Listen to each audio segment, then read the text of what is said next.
Nkrumah, the former president of Ghana, said, and I quote,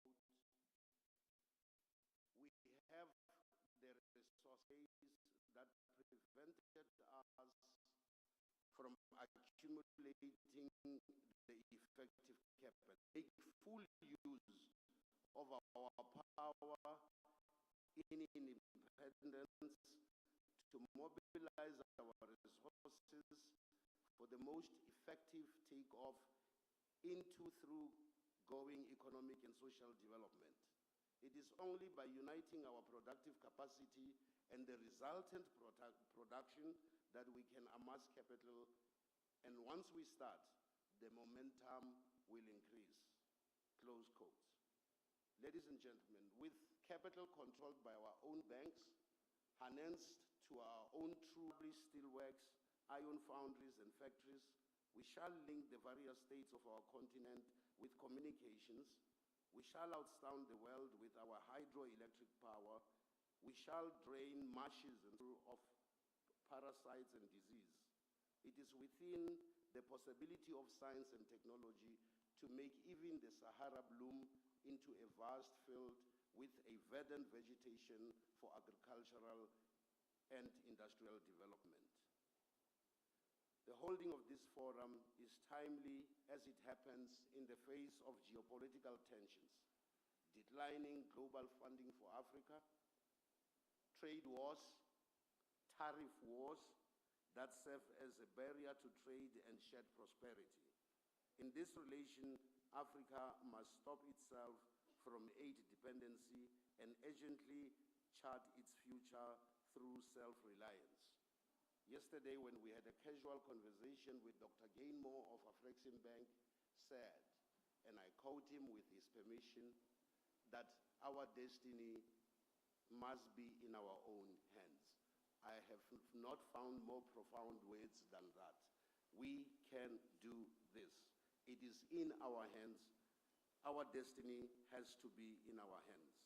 In conclusion, if we want to improve the ease of doing business, we must work towards removing barriers that continue to hinder trade and investment and market access.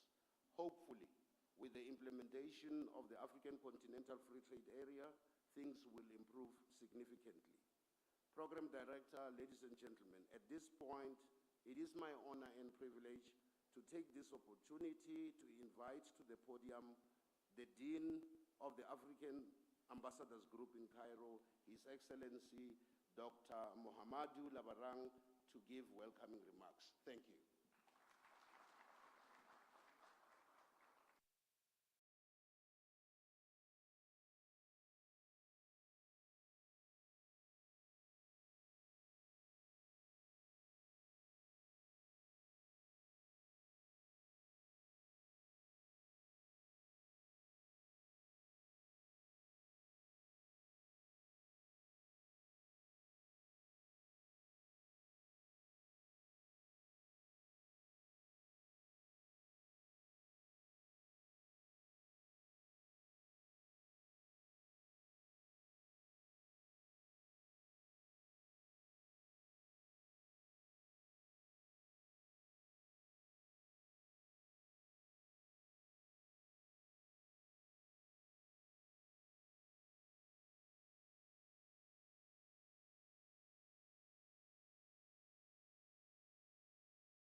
immense pleasure to address Your Excellencies and distinguished guests at the Focus Africa Trade and Investment Forum here in Cairo.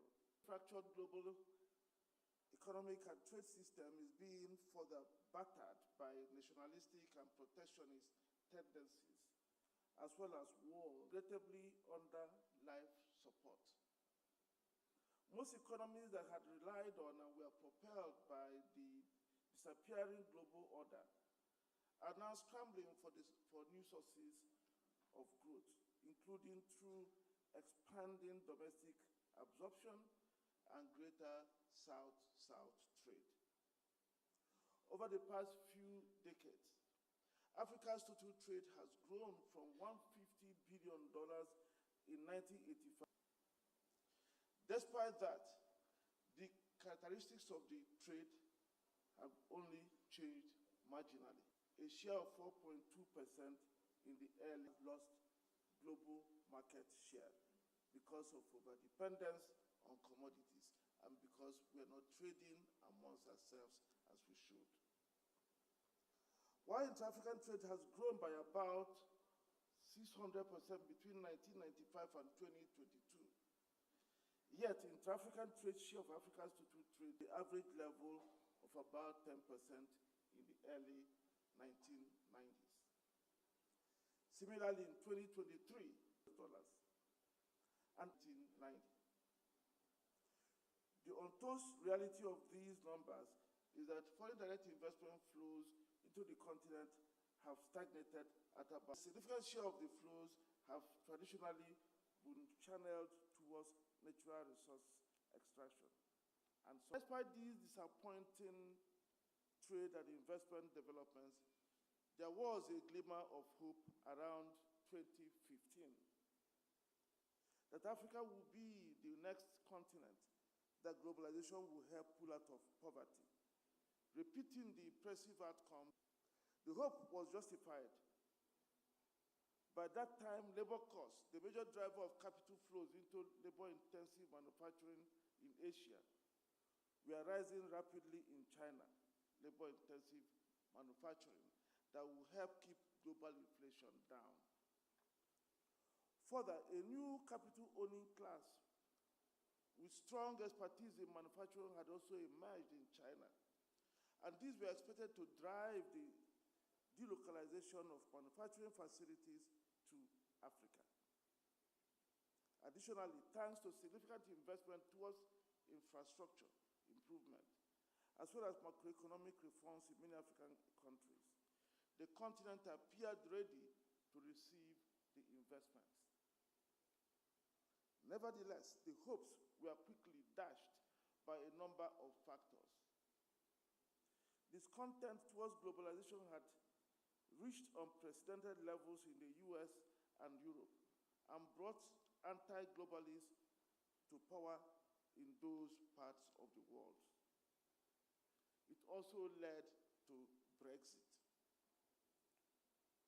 With the coming to power of President Donald Trump in the USA, the first coming of Trump, multilateralism and globalization took the back seat.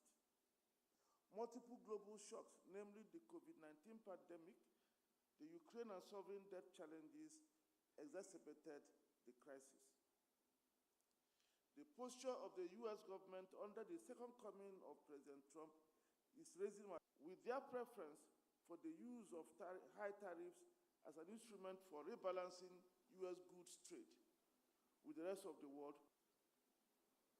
Another possible significant risk arising from President Trump's tariff policies is the risk of dumping from more developed economies facing much higher tariffs than Africa does. But it's not all bad news and gloom. Fortuitously, the continent made a very decisive move in 2018, one that, given recent events, must be celebrated for its foresightedness. The African Continental Free Trade Agreement was unveiled and signed, and it is the instrument that offers Africa the opportunity to look inwards within itself as a source of growth and the GDP of about $3 trillion a diverse ecosystem, and variety of natural resources, we can create our own internal globalization and be in a position to respect. It is the context of the foregoing that this gathering of political leaders, Pan-African and regional trade and economic policy organizations, heads of corporations, and national and continental financial institutions is most timely. I therefore extend our utmost gratitude to our dear brother, to our dear sister, Dr. Rania Al-Mashat, Honorable Minister of Planning, Economic Development and International Cooperation of Egypt, and Your Excellencies, African ambassadors here in Cairo event. I would especially like to recognize my dear brother, Mr. Wankelemene, who, Secretary General of the AfCFTA Secretariat, who agreed. At Afreximbank, we have remained resolute in our belief that Africa's transformation will only be driven primarily by Africans through deliberate investment. As a bank, we have been providing leadership in trade and investment promotion and see our role not just in financing transactions and the wider global Africa. In that regard, the bank has worked with key partners, namely African Union Commission on Trade and Investment.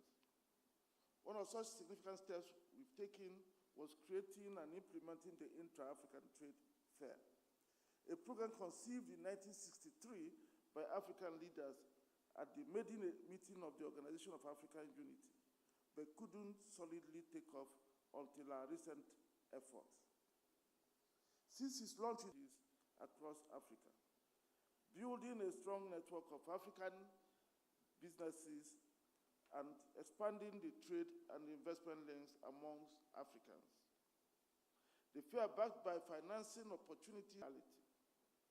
The trade fair held every 2 years connects buyers and sellers across Africa, as well as investors to investment opportunities within the continent, and addresses the challenges posed by access to trade and market information.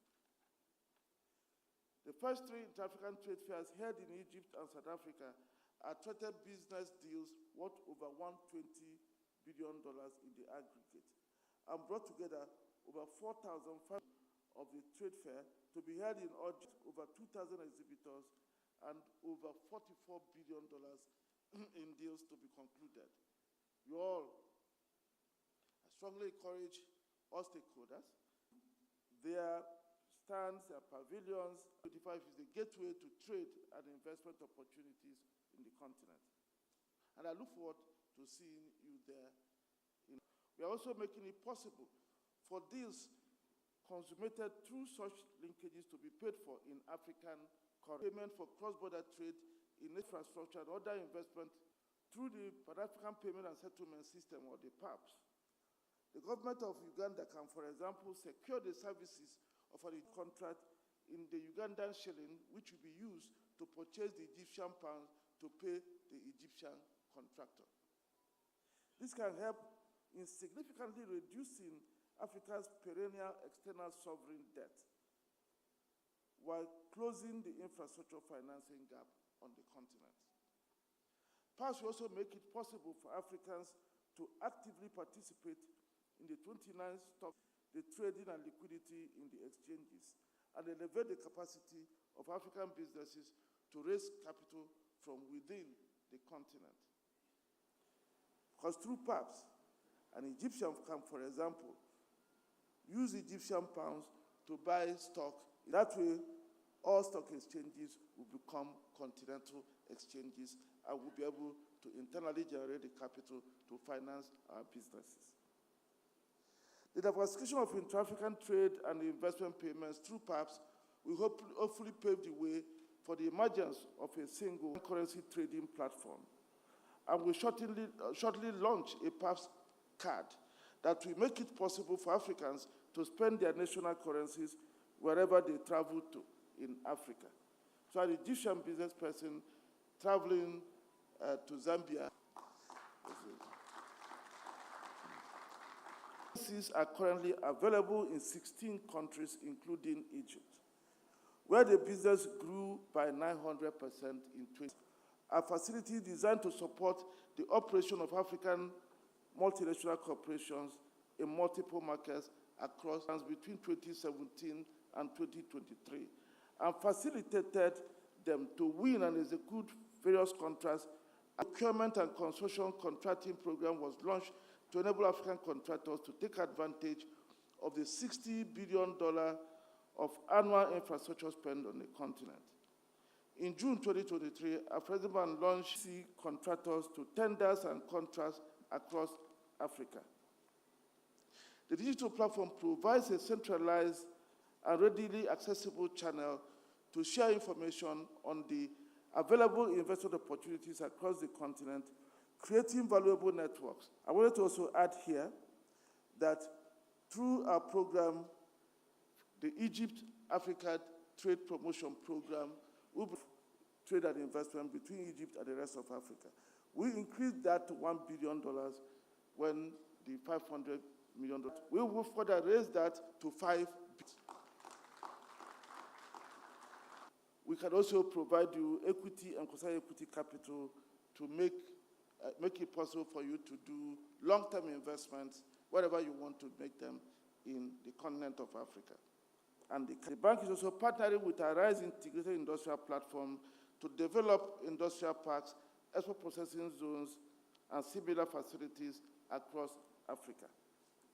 From Gabon to Togo, Benin, Zambia, Democratic Republic of Congo, Kenya, Chad, Malawi, etc., to make it easier for companies to operate within an area that has all the logistics.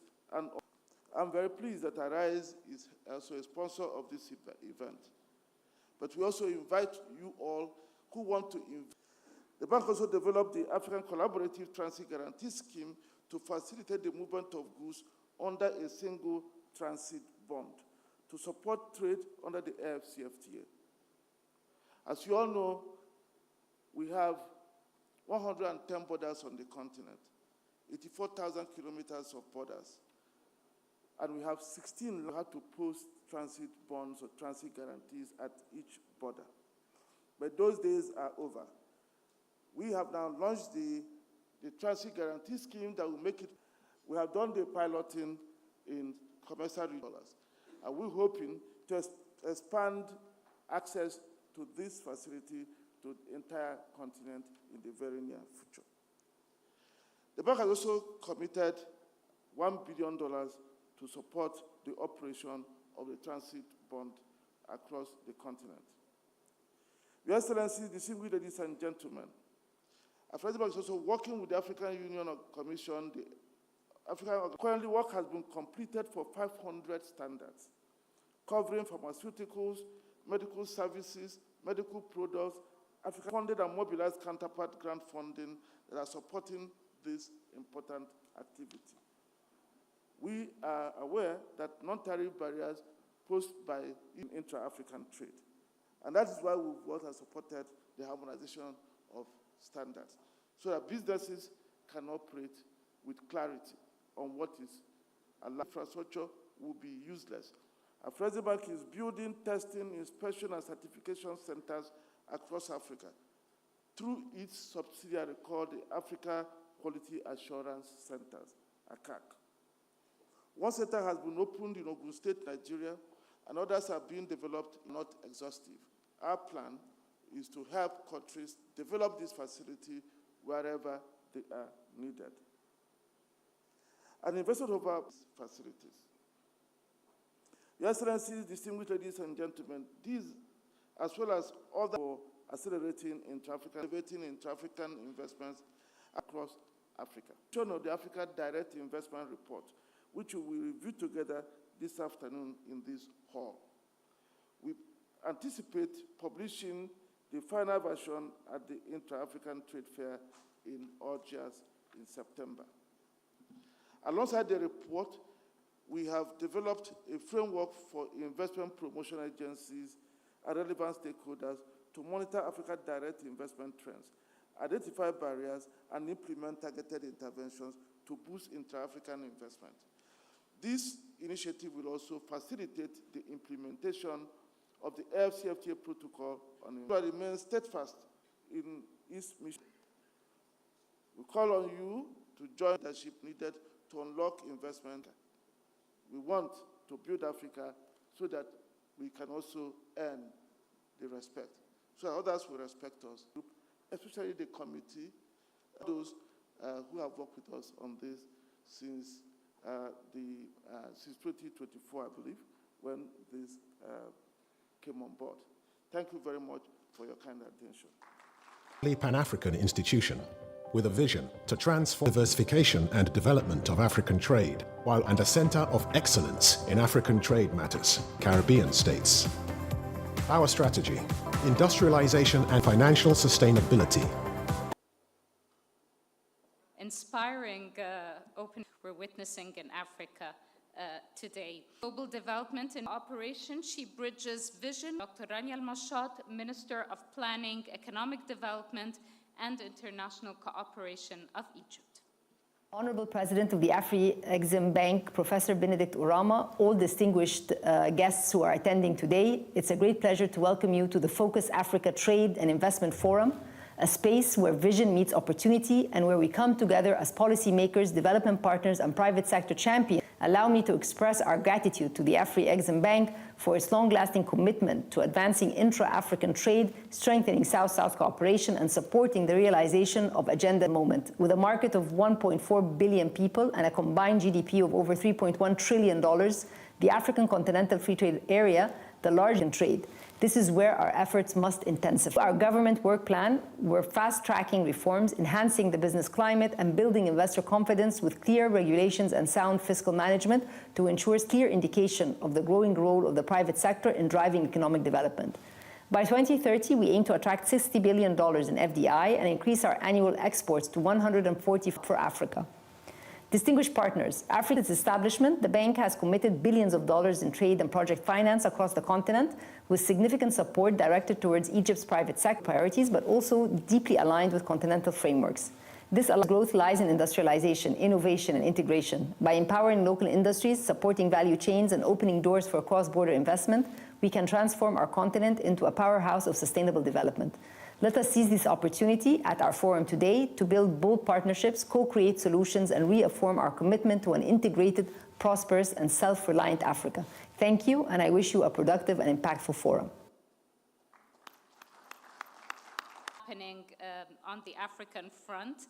And now we move to the official photo session. I'd like to invite Mr. Tamer Taha, Advisor to the Minister of International Cooperation, Dr. Rania Al-Mashat, His Excellency Professor Benedict Urama, President and Chairman of the Board of Directors of Afreximbank, and His Excellency Dr. Mohamed Wall, just right there. And then we will proceed with the other events on our schedule. Please.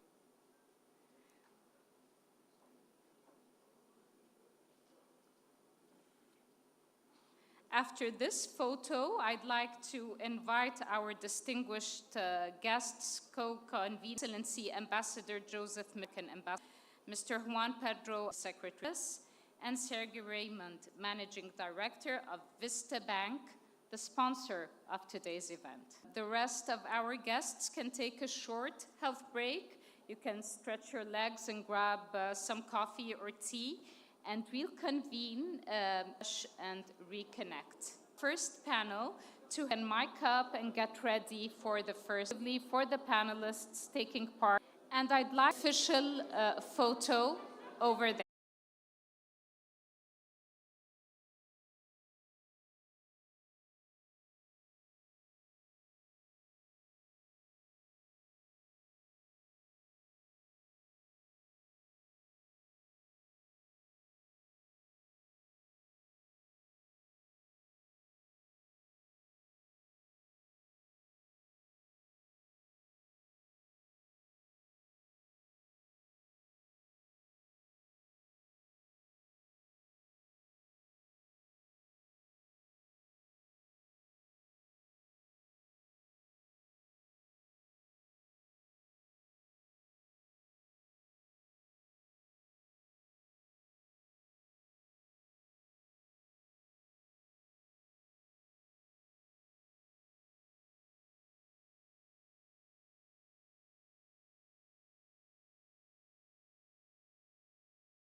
for the intra-African for trade facilitation at Afreximbank.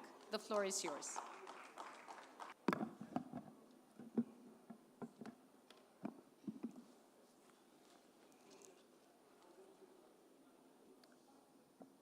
A very good morning to you all. I stand by the protocols already established by the Master of Ceremony. It is my pleasure to present and interact with you on one of the most important initiatives of the bank and the continent, which is the Secretariat. And we also collaborate with other partners such as Africa Development Bank, United Nations Economic Commission for Africa, International Trade Center, AFBC, Intra-Champ, World Trade Center Miami, Association of African Association Manufacturers, AE Trade, Badea, Islamic Trade Finance Corporation, regarding the IATF, its importance, and also its role in terms of the implementation of the AfCFTA Secretariat. I won't do so much into the presentation, but what I would like to present is the IATF. What is it serving? IATF is trying to solve one of the most fundamental questions which has actually affected intra-African trade. For example, how is a trader in Johannesburg going to know the needs of a consumer in other countries, in other parts of the countries on the continent, for example, Dakar? How is a manufacturer in Lesotho? Lesotho is well known in terms of production of textiles, are the ones that IATF is seeking to address, which is the lack of trade and market information. And we've also seen countries such as South Africa, Tunisia, Morocco importing around $400 million in terms of leather products, mainly from Europe and also South America. Meanwhile, within the continent, we have countries such as Ethiopia, Kenya, South Sudan, which have the area of leather and leather products.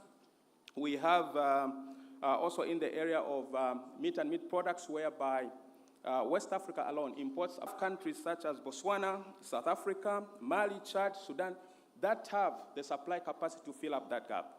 So these are the practical questions that has also contributed to the low levels of intra-African trade that we see on the continent compared to other regions of the world.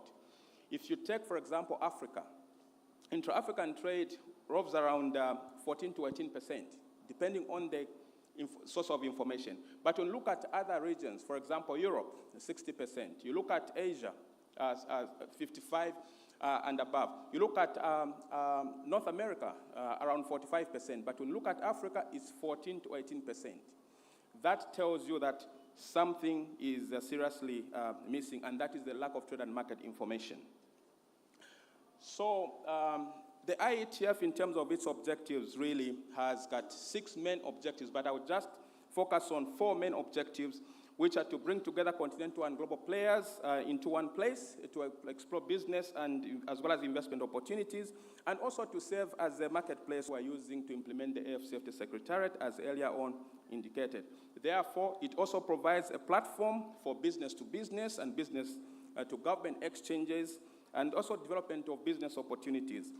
And finally, it's a platform where and find solutions to those problems. We've so far had 3 successful editions. The first edition, which was the inaugural edition, so as well as trade and investment deals that were closed on the floor of exhibition amounting to $2.6 billion. The second edition was supposed to be held in 2020, but has moved from 2020 to 2021. And we saw exhibitors, more than 1,500 participating countries, and closing trade and investment deals on the floor of exhibition amounting to $42.1 billion. The third edition, which was held here in Cairo in 2023, we saw a surge.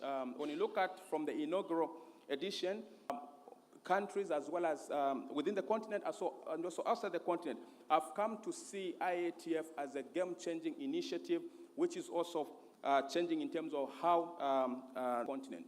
For example, last week during the World Chamber Federation, the president of Kenya attested to this fact. He kept on talking about intra-African trade, of their direction of trade was towards Africa. So that tells you to say that the project which we started in 2018 now is taking shape, and now we are beginning to see results, to say real impact is now being felt. And that's not just Kenya. There are also countries such as Nigeria, that has, in terms of what exists in other countries within the continent. And like, for example, the example I gave going to the markets in Europe and Asia, and again, you find countries within the continent, again, following them to Asia and Europe to bring them back. So IATF is now trying to reverse engineer that and also correct that market deficiency that was noticed. Now, for 2025, which is happening in Algeria in the next 5-6 months, from the 4th to the 10th of September, which we visitors more than 35,000 visitors from 140 participating countries. So you can imagine in terms of the scale and also the magnitude of the event and also the importance that the IATF is playing. Though we are trying to promote intra-African trade, but we've also seen that other countries out there, they've seen it as an opportunity also to interact, to get into Africa markets and also interact with African buyers as well as countries. So we are expecting 140 countries to participate in this event out of 196 countries. So we are saying three-quarters of the world will actually descend on Algeria, and that is not the platform that you wish to miss. In terms of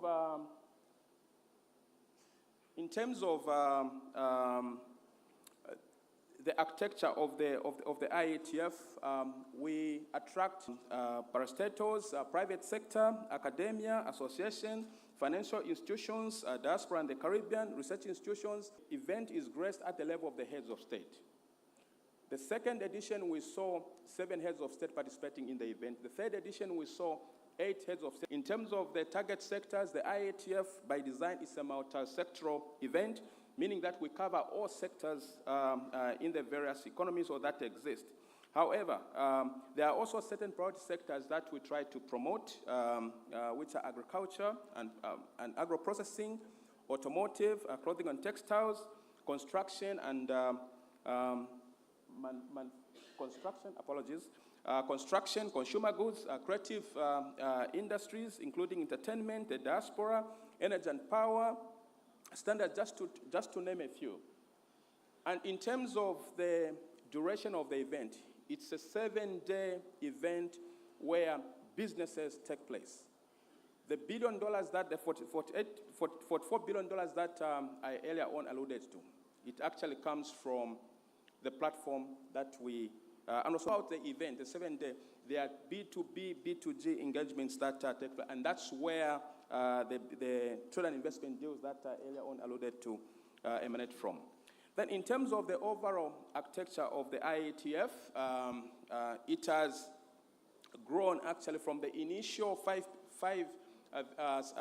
verticals or components from the inaugural to 11 components. So that tells you in terms of how big and large it has become. The first vertical is the trade and is the trade exhibition, which is the heartbeat of the trade fair, and it offers countries, large corporates, as well as SMEs an opportunity to showcase their goods and services to the participants.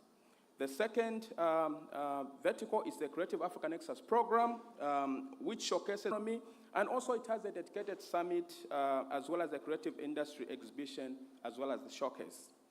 The third component or vertical is a trade and investment forum. This is the 4-day event which features leading African international speakers on a variety of topics, mainly dealing with the implementation of the AfCFTA. And also it includes other training sessions such as how to export, standards, and marketing. And the conference for 2025, the theme will be the gateway to new opportunities, recognizing the growth opportunities for intra-African trade as well as cross-border trade. The fifth component is the business-to-business and business-to-government platform, which provides opportunities for on this. On our own, we have, Afreximbank has a robust Africa buyers program, which supports the B2B across the continent and also those that buy products from outside the continent to make sure that we then redirect them to the suppliers of the goods and services that they seek outside the continent. And through this, we believe that if you are in the auto industry, you know that to manufacture one vehicle, it takes about 31,000 components. And Africa, by design or by colonial design, we are mostly consumers when it comes to automotive. And through this platform, we're trying to promote how Africa could actually tap into this by tapping into the region as well, to exhibit their products and services, as well as potential buyers, as well as suppliers. It consists of three parts to it. There's an auto forum, there's also an auto show, and also a dedicated B2B, B2G component dealing with the automotives. And what we've seen is that when we started this in the second edition, it has actually garnered value chains. The next one is the AU Startup Program. So this segment is led and driven by the African Union in collaboration with Afreximbank. And the segment has a dedicated pavilion for African youth startups where they showcase their innovative ideas. When you look at the demographics of the African continent, look at various researches, it will tell you that 50% of most of the population in Africa actually are youth. Now, this actually have these inventive ideas, but they lack that platform where they could actually showcase that. And ever since we started providing this platform, there are a lot of success stories that have come out of this. This platform provides opportunities for also matchmaking. We also bring venture capitalists who come to look at the various prototypes as well as the innovative ideas which these youths bring to the trade fair. The other one is the Global Africa Day. The Global Africa Day, basically, as you know, under the AU, we have 5 regions within the mainland continent, and the 6th region is recognized to be the diaspora. And when you look at where most African diaspora is concentrated is in the Caribbean, and naturally it also makes sense that we strengthen that relationship. And Afreximbank, as you know, we now have physical presence in the Caribbean in recognition of that. However, in the context of the diaspora, it's every African the platform whereby we could highlight some commercial as well as cultural ties between ourselves, Africa, and also their diaspora. And also it features a Global Diaspora Summit, as well as the market and exhibition, cultural, and also gastronomic showcase. We believe that through this interaction, we are going to strengthen and grow and promote trade between the mainland continent or the mother continent, and also the special day. The special day segment, it comes with some sponsorship opportunities, and it's also open to countries as well as private sector and public sector entities, and it presents a platform for countries, private entities, as well as other sectors to showcase their trade, investment, as well as cultural opportunities. So your countries, distinguished delegates, ambassadors who are there, this also presents an opportunity for your countries to have a dedicated segment whereby you can take up this day and present in terms of the investment opportunities that exist in your country, the trade as well as product that exists in your country, which you can then highlight. So it actually gives you more visibilities. And in terms of details or working with you, we can discuss this after this segment. Then the last one, the 10th one, is the Africa Research and Innovation Hub. So this is the new addition that we've introduced in the 4th edition. It actually mimics, when you look at the AU Startup Program and also the Africa Research and Innovation Hub, it's actually one and the same. We're trying to achieve the same objective. However, for the AU Startup Program, it has an age limit of 35. So anyone beyond 35 then means that you cannot participate. But for the Africa Research and Innovation Hub, it's open-ended. However, our target groups are university students, university lecturers, as well as research institutions.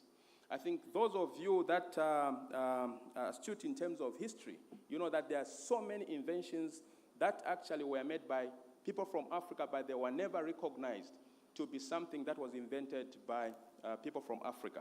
And this platform, we know that in universities, there's a lot of research that are done. There are a lot of inventions that are done.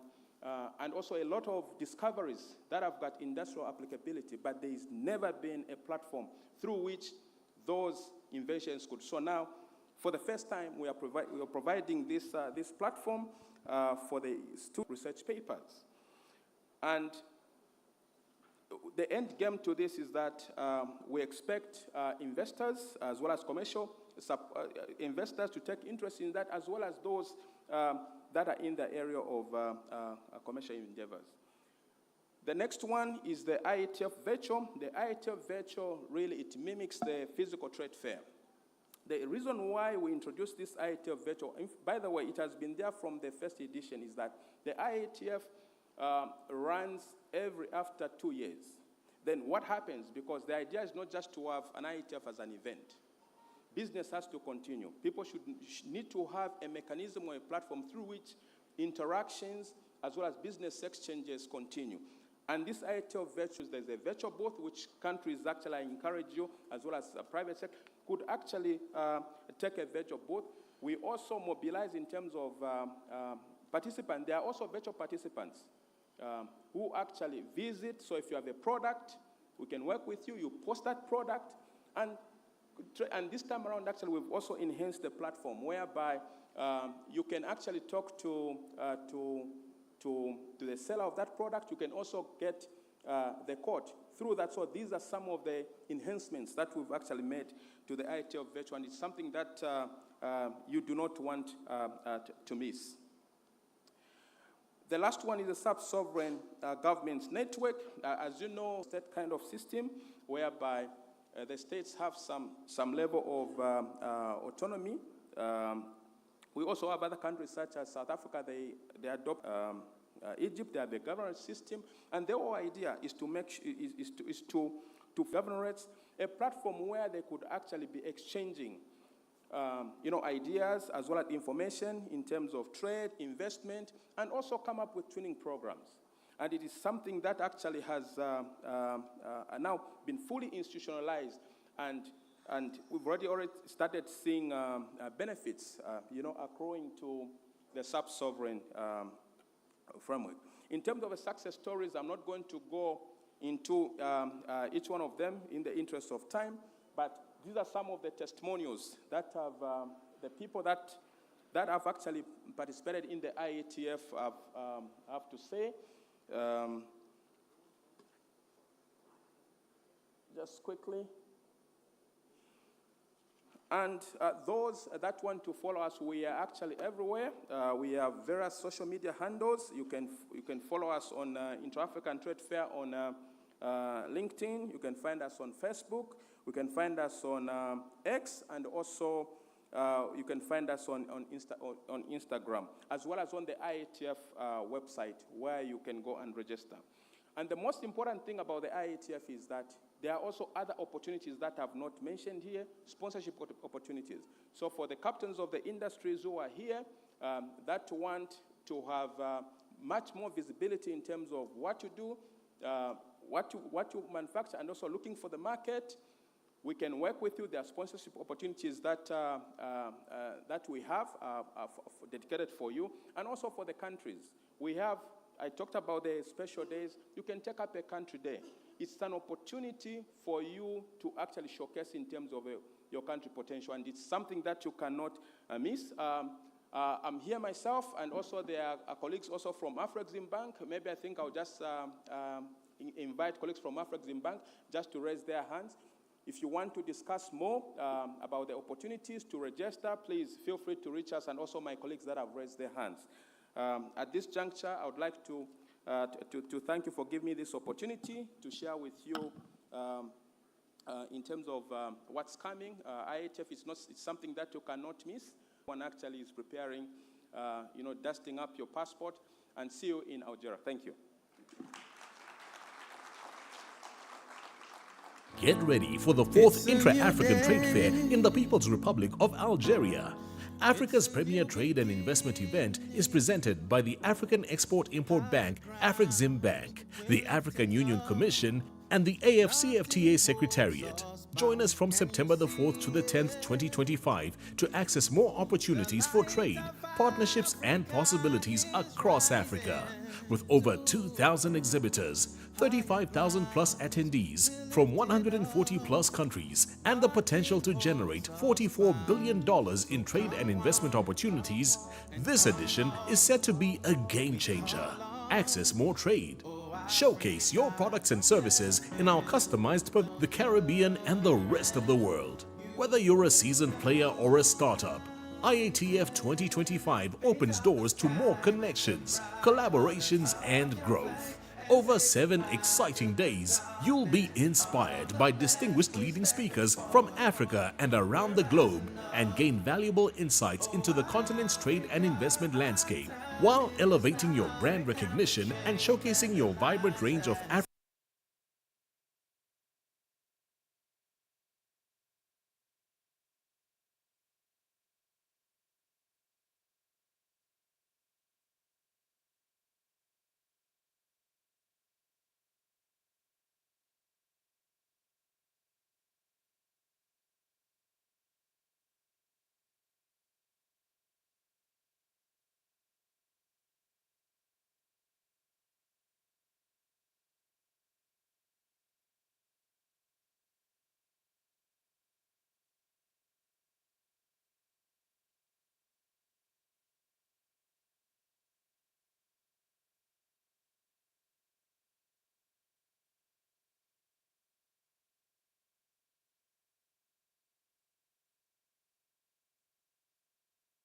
cultural and gastronomic showcase. Access more expertise. Dive into cutting-edge research and inventions by students, academics, and national researchers that are shaping Africa's future with the Africa Research and Innovation Hub at IATF. Access more partnerships. The African Sub-Sovereign Governments Network Conference presents a platform to promote intra-African trade and investment, educational and cultural exchanges, and effective and active engagement on the development of Africa regions in the context of the AfCFTA. Access more of Africa's potential. With access to a unified African market of 1.4 billion people and a GDP of $3.5 trillion created under the AfCFTA, IATF 2025 offers unparalleled opportunities to trade, grow, and thrive. The African Export-Import Bank, African Union, AfCFTA Secretariat, and the People's Democratic Republic of Algeria invite you to join us at the IATF 2025 in Algiers, Algeria, your gateway to new opportunities. Don't miss out. Visit intra-africantradefair.com to confirm your participation and access more today. Well, with that said, please mark your calendars to be attending the IATF in Algeria in September. We now turn to our first panel session of the day, focused on scaling EPC models, engineering, procurement, and construction for Africa's infrastructure and trade transformation. Africa needs infrastructure urgently and at scale. EPC models offer a turnkey pathway to accelerate delivery across sectors like transport, energy, water, industrial zones. But for these models to truly work for Africa, they must be inclusive, well-financed, resilient, and aligned with the goals of AfCFTA. Today, we have an exceptional panel with experience across policy, finance, and project execution. Please join me in welcoming Mr. Tamer Taha, Advisor to the Minister of International Cooperation, Planning, and Economics. Engineer Mohammed Atif, Chief Commercial Officer, El Suwidi.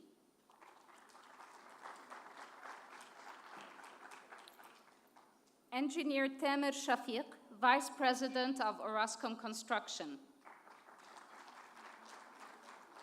Mr. David Agbe, Managing Director, CET Power. Mr. Levance Mahoudou, Chief Operations Officer, TKDS Consulting and Suppliers. And Mr. Ayman al-Zoghbi, Director of Trade, Investment, and Corporate Finance, Afreximbank. And to set the stage, please welcome Mrs. Kanayo Awani, Executive Vice President of the Intra-African Trade and Export Development Bank. Mrs. Awani has been instrumental in championing the AfCFTA and turning trade policy into powerful, practical outcomes. Thank you very much. Thank you. I will stand on the already established protocols, but please allow me to acknowledge Her Excellency Rania Al-Mashal, Minister of Planning, Economic Development, and International Cooperation, who is ably represented.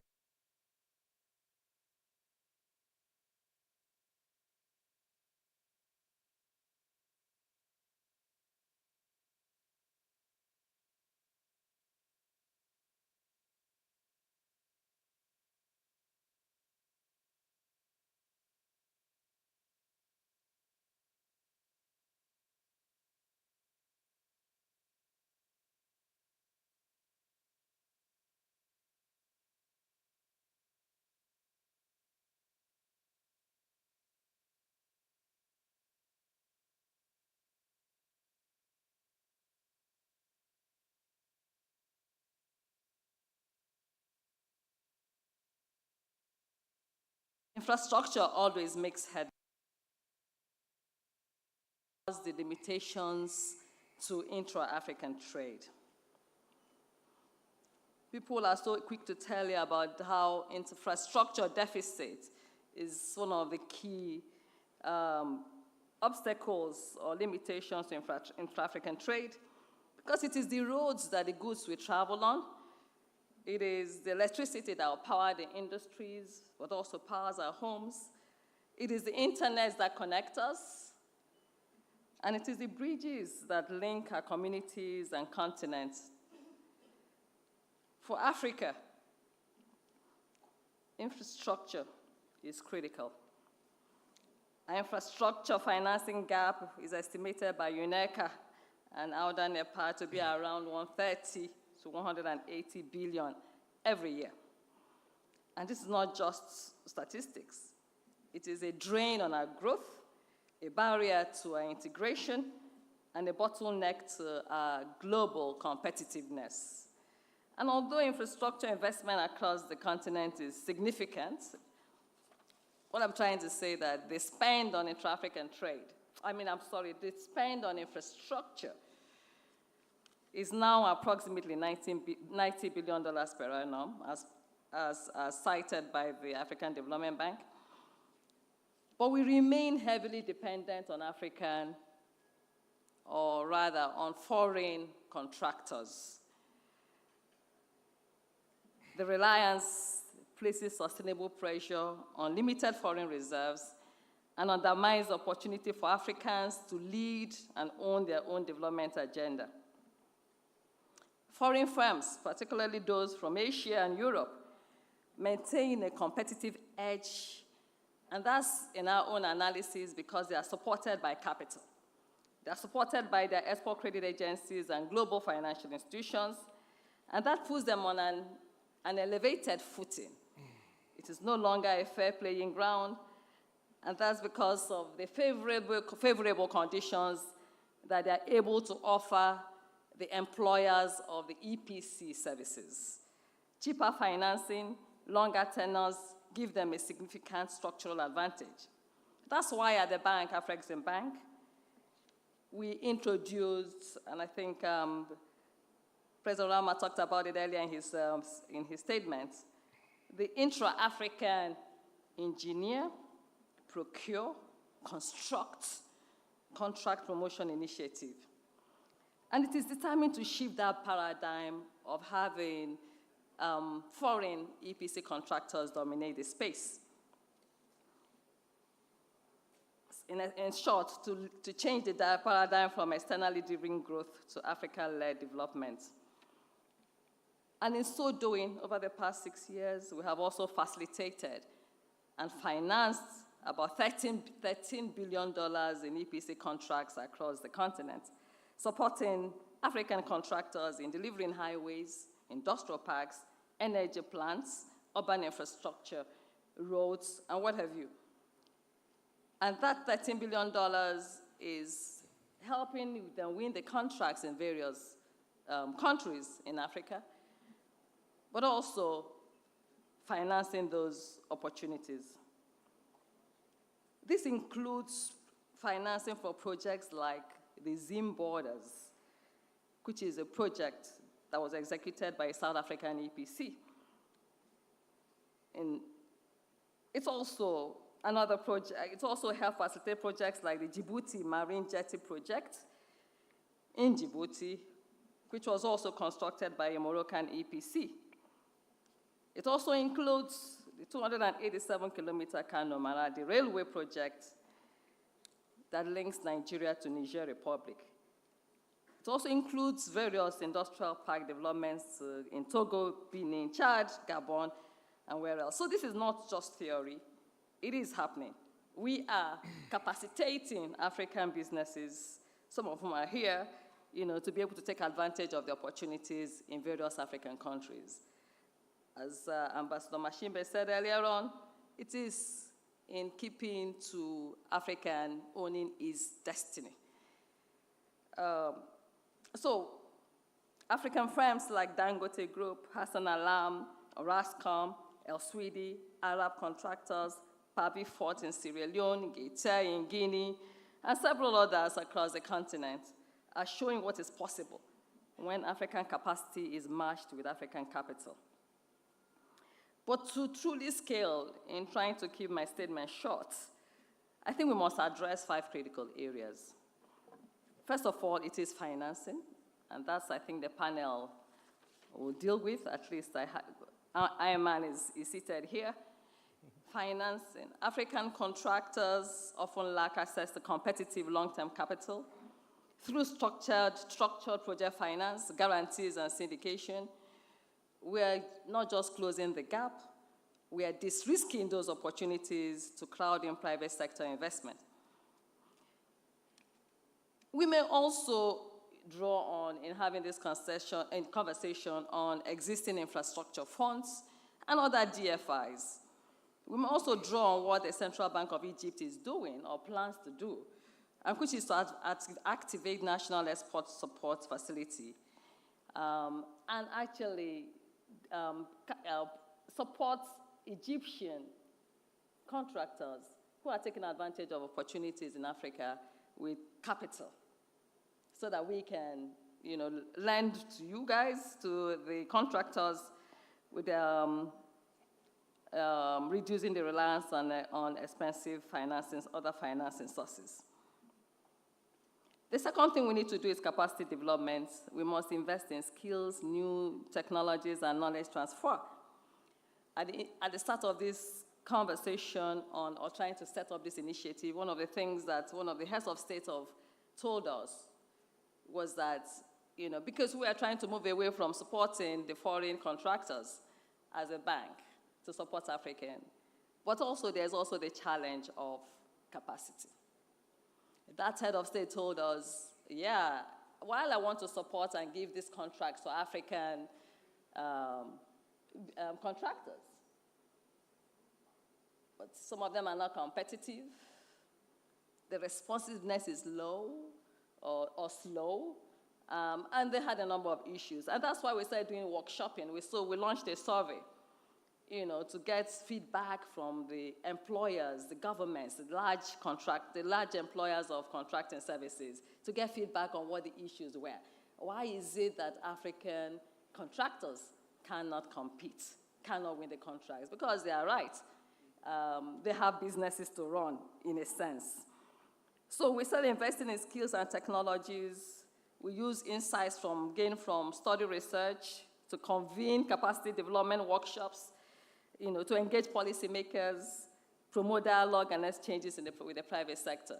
And we've run some of those workshops. We've done it here in Egypt, in Nigeria, and I think, We're looking at doing it in Tunisia on the sidelines of FITA. We're doing it also on the sidelines of the Intra-African Trade Fair, and then we'll also go to Angola later on in the year. The third thing we need to think about is also access to market information.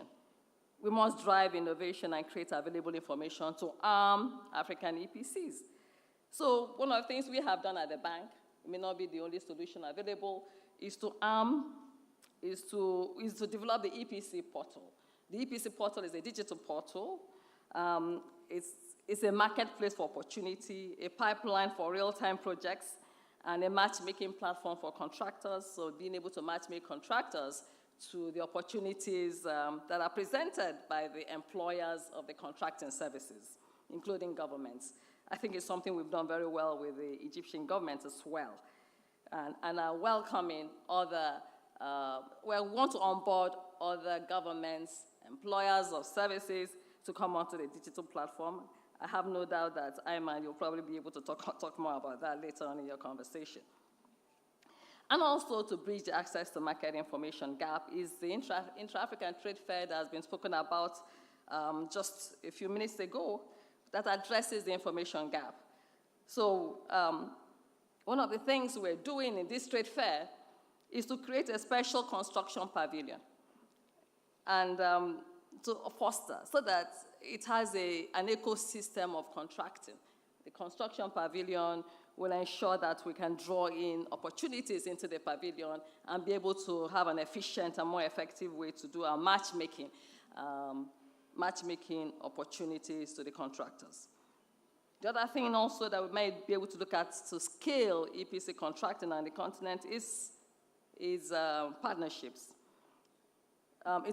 Scaling EPC models will require strong ecosystems with developers, governments, banks, all the players in the sector, and a good example, of such partnerships is probably, and Professor Rama mentioned it in his speech, is the Rufiji Dam, or it was shown. The Rufiji Dam is the biggest intra-African trade opportunity that was handled door to door by Africans. And what do I mean by that? African contractors, Elsewidi and Arab contractors, the employer of the promoter of the dam is the Tanzanian government, and of course the financiers of the project. Afreximbank arranged an almost $1 billion contracting guarantees to support that project, which was at $2.9 billion is the value of the project. And it did it working with National Bank of Egypt and I think CRDB of Tanzania, if my memory serves me. All African institutions in that deal.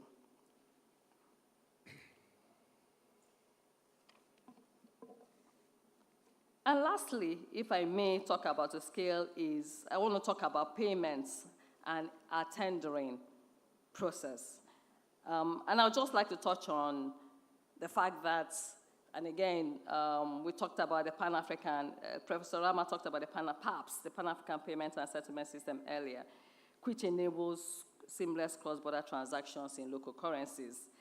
And what would that do if we think about payments in local currency is that it also puts the African contractors, actually, you have a better structural advantage now than the foreign companies because the governments are able to tender for these in local currencies.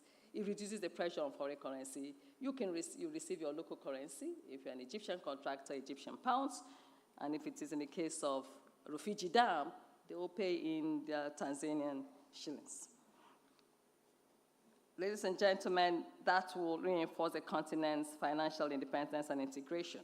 And as I mentioned, these are some of the things that we're thinking about and trying to improve the product that we have, which is the EPC promotion, contract promotion initiative. So I'm particularly pleased that we have assembled this panel, which includes some of the companies that are leading the solutions that have also benefited from our programs. I don't think it should be a space for just discussions, but it's also a platform to explore opportunities that exist It's also a platform for us at Afreximbank to learn more on how we can improve our product offering, but it's also a launch pad for collective action. We must move from pockets of success to a continental push for scale. And with the right models, the right finance, the right vision, the right partners, our EPC sector can become the cornerstone of our integration and trade agenda, and makes a success of the African Continental Free Trade Area. Thank you very much.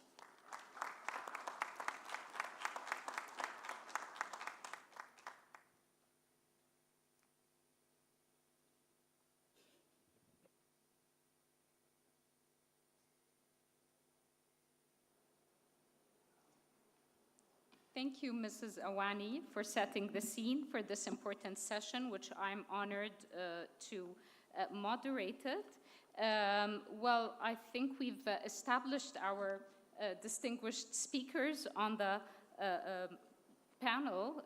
Let me start first with talking or discussing scaling EPC for development and trade, and let's check how scalable EPC models unlock infrastructure and advance intra-African trade. I'd like to start with Mr. Tamer Taha, being a representative of the government, and how is Egypt leveraging its experience in mega projects to support EPC scalability in Africa?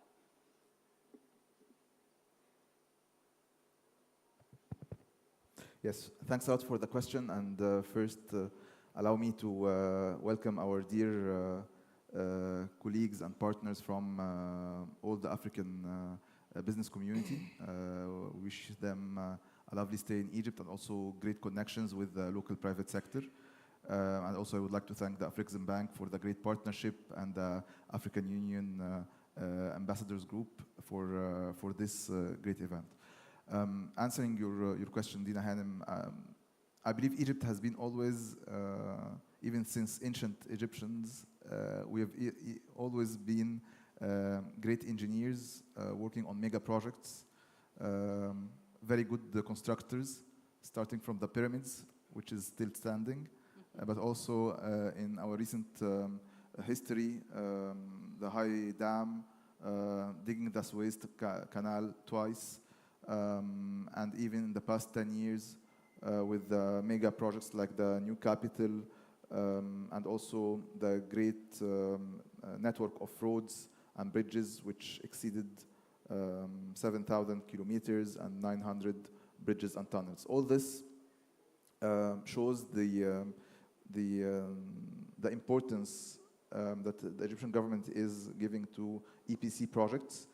Importantly, that most of these projects has been done by Egyptian companies, some of them sitting on the panel here today, and in very challenging times. In the past 10 years, it wasn't as easy as today. There were COVID, there was so many political instabilities and so on. So this gave actually the local private sector great resilience and great experience, and also great understanding of how these mega projects can be implemented according to time in the most efficient possible way, and given all the different difficult circumstances. So we believe that EPC contracting is a gateway, especially for local private sector to expand to Africa. And definitely it's also a great way for African businesses and companies to expand their businesses in Egypt. And that's why having platforms like the Afreximbank and IATF, which we also were proud to host 2 years back in Cairo, are great platforms for having these interactions and this dialogue for specific projects that can actually have a great environmental and developmental impact. Mm-hmm. Thank you, Mr. Taha. And we move to a company that's well known of managing big projects, mega projects across Africa. Engineer Mohammed Atif, what are the key lessons from your cross-border EPC projects across Africa? We're talking about energy, and a whole spectrum of projects by Sweden, of course. We are in Sweden Electric believe that there is no one size fits all. So we learned through our EPC project across Africa that the importance for adaptability and collaboration. It's very important that to have build a strong partnership, especially with the government or our business partner in each country. So we are very proud that we have long-lasting cooperation with our government, government in countries like Zambia, Nigeria, Algeria, and other in Africa, in order to ensure that we are acting in each country as a local company. We are here for sustainable business, for have long-lasting cooperation, exchange our knowledge with our local partner, subcontractor, and government also. This builds a lot of trust between the Sweden Electric, the company, and also the community and the government at the same time. So it's very important also to check the gap in capacity building for the local resources and try to enhance the local resources through your partnership with the capacity building for the local resources as well. So this is our strategy. We are in each country acting as a local company. We are willing to invest, doing capacity building with our partner.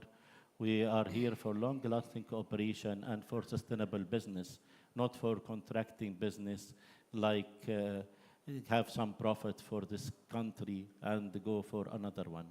So we are acting in each country as a local company as well. Thank you. Excellent. Another leader in its sector, Orascom, obviously. Engineer Tamer Shafi, what role can industrial parks and modular construction play in accelerating Africa's infrastructure rollout? Thank you very much. It's a pleasure to be here in front of distinguished guests. I'll answer that question, but I just want to mention something first. I mean, first of all, of course, we have great engineers since the pyramids, but the issue is I don't think we can reconstruct the pyramids again now, even if we try. We were very lucky, Orascom and other construction companies in Egypt, that because of the importance of infrastructure that the Egyptian government looked at around 10 years ago, that there was a lot of infrastructure projects developed in Egypt, mega projects, like Mr. Tamer said.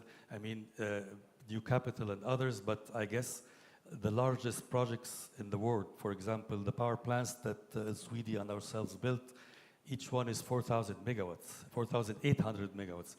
Actually, there are some countries that don't have this output of electricity yet in Africa, unfortunately.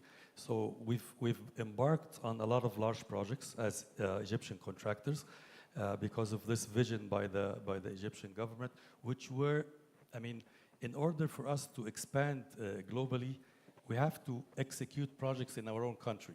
So we were given the chance to do this in Egypt. As Egyptian contractors, we can do this in other countries, and the only way other contractors in other countries would be able to do that if they perform these projects in their own countries first and then go outside. Going back to your industrial park question, we were the owner, or currently are the owner, or the first private industrial park in Egypt, which is Sokhna Industrial Park.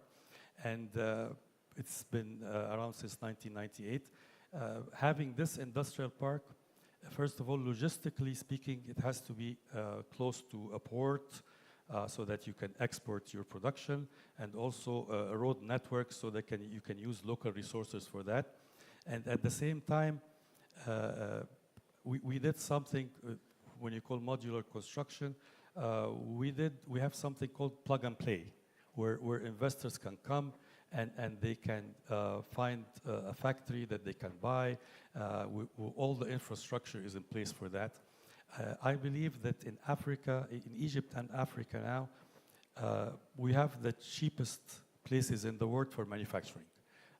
Any factory in Europe or elsewhere could be moved easily to be in Egypt or anywhere else in Africa in industrial parks, where they would produce much more, let's say, cheaper and can then export to other countries in the world.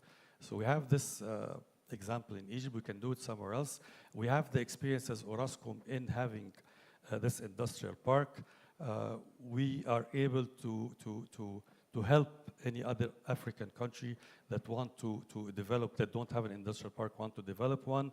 We can even start with a feasibility study financed by Afreximbank, because I know they would like to finance these feasibility studies as well, and we can start from there to let's say, give this experience to others in Africa as well. That's great, and this is actually what those meetings, conferences, and forums are about, to try to pass on the experience of big companies and the leaders and the sectors. I'd like to move to Mr. Akbem, and of course you work in the energy field in CET Power, and my question is, how can scalable EPC models support Africa's energy infrastructure rollout, especially in underserved countries? Maybe Mr. Shafi pointed out there are many territories in Africa that are still underserved. Absolutely, and thank you very much for that question. And before I start, thanks to the Afreximbank for the opportunity to participate in this very interesting discussion. We're a little bit different from some of our mega partners here. We're a little bit smaller. We grew out of the Nigerian market as a captive power provider, where we provide power as a service, essentially. And we've been around for the last 20 years doing precisely that. So, as you all know, Nigeria is quite a big market, but unfortunately, over the years, the power supply hasn't been great. So we grew out of the need for power, the need to plug that gap, and we started by doing that in our home market, Nigeria. And what we essentially did was start and implement the sort of solutions that companies were looking for, which is provision of energy as a service, as opposed to having to invest in their own generation systems. We've managed to build out that service to the rest of Africa, and we're now actively looking to provide power and energy wherever it's required. In terms of scalability, we have a very modular approach in how we engage with the market. The large power systems that we deliver are typically containerized, so we're able to put down as many as is required to satisfy the needs of our clients. We also invest ahead of actually having the opportunity or the prospects to deploy these solutions to. So in Nigeria, at any point in time, we carry between 20 and 50 megawatts of these modular units, which are ready to be deployed across the continent as the need arises. And we find that what we're offering has been very well received. I mean, companies and countries, because we do also serve state-owned utilities, really very happy to engage with an African company when they find that that we're offering these services. Because up until now, most of the people that would offer services like this have tended to be large overseas companies. So it's gratifying when we meet them and they're happy to engage. They're also typically in a hurry to have a solution. When you need power, it stops everything else until you get it. So the fact that we're able to bring these modular units in very quickly and set them up for production quite quickly is something that goes down quite well. Okay, our typical lead times are within 45 days if the capacity is available on site and the logistics to the site isn't too difficult. So and that's 45 days for reaching commercial agreement. So it's something that is quite well received.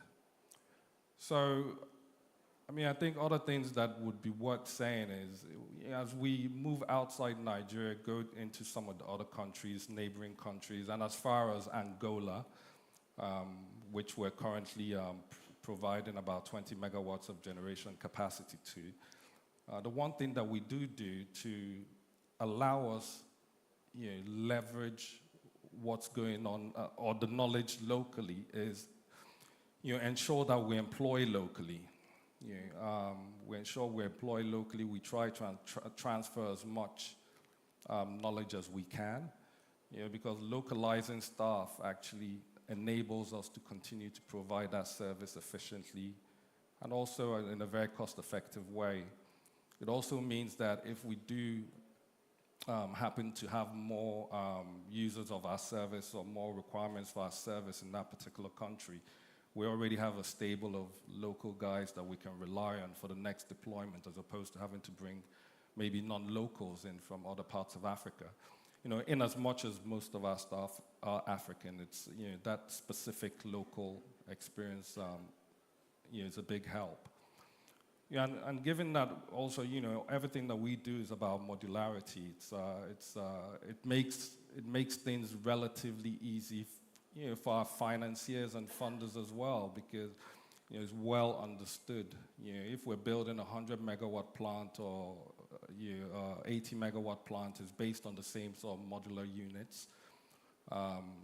So I'll stop there, but I see those as some of the things that are happening in our space that that enables scalability in the EPC sense, if I put it that way. Very true. There are models that can be applicable in different countries. Let me move to Mr. Mahudu, and of course you're the CEO of TKDS Consulting and Suppliers, and I'd like to talk with you about integrating SMEs, the small businesses. How can they find access into the bigger picture, into the infrastructure supply chains? Thank you so much, Dino, for the question. It's an honor to be sharing the stage with my esteemed colleagues. Warm regards and greetings to all the dignitaries, the ambassadors, all protocol observed. So TKDS was an SME, so we have experienced growing from being an SME in our country into the SADC region. We're from a small country on the tip of Africa, South Africa. I think some of you might know South Africa, right? World Cup, everything, but yeah. So I think the first thing I'd like to touch on is there's always a negative perception of SMEs. SMEs are normally associated with risk, especially when the larger multinational EPCs are almost forced to collaborate or partner with SMEs in countries. There's always concerns around are they able to deliver capacity? Their financial stability. Do they have the financial stability to participate on EPC projects? And it even goes as far as some of the softer things, like the cultural challenges, the communication. When you're dealing with multinationals, going into a new country, each country has its own way of doing things, their own language. So I think those are some of the challenges that SMEs face when they're trying to participate in large EPC contracts. So it becomes imperative that African governments, all the stakeholders, align on ensuring that there's effective growth and transformation in EPC projects. And I think that can be looked at from a policy perspective, to say, from a policy or regulation perspective, one example would be to put in strict, even at a contractual level, to say there should be a minimum spend on an EPC contract that should be geared towards local SMEs, whether it's percentage-based or if there's another model to how to look at that.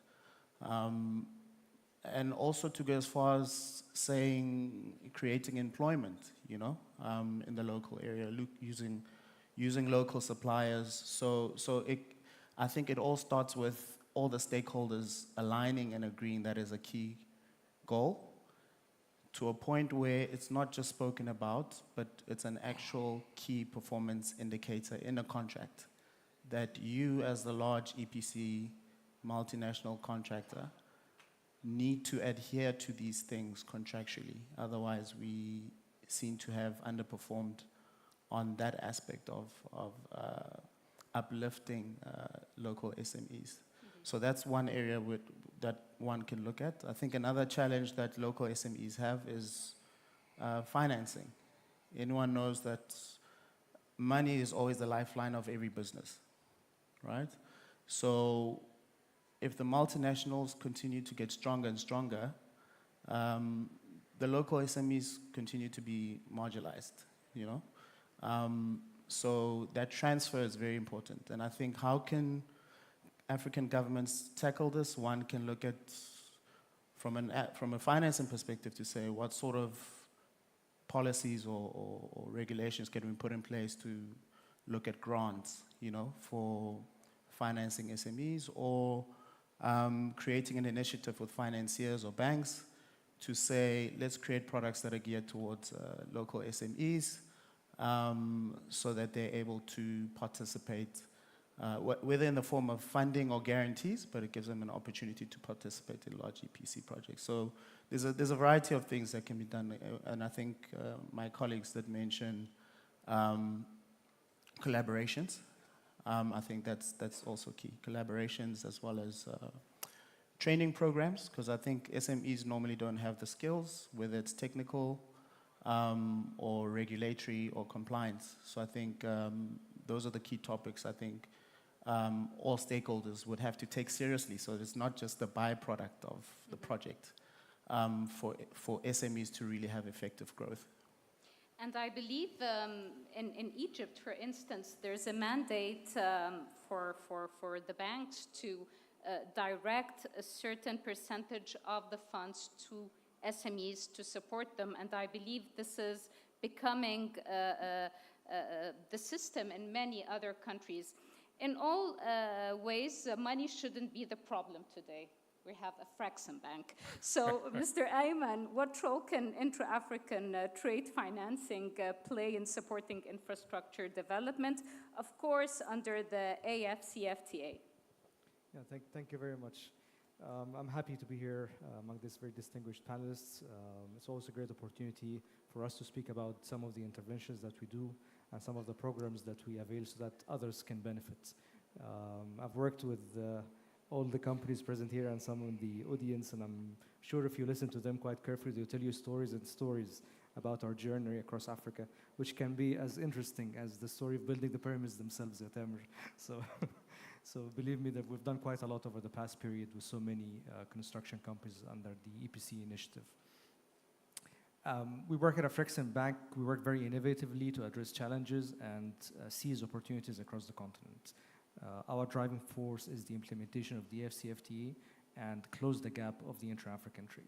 So while we're doing that, we looked at all the challenges and all the opportunities present, and we tried to resolve as many issues as we can by providing innovative financing solutions and also providing payment solutions, providing market information, providing facilitation initiatives so that we can cover as much as we can of all the issues and seize as many opportunities as we can to close the gap in intra-African trade and grow the AfCFTA implementation.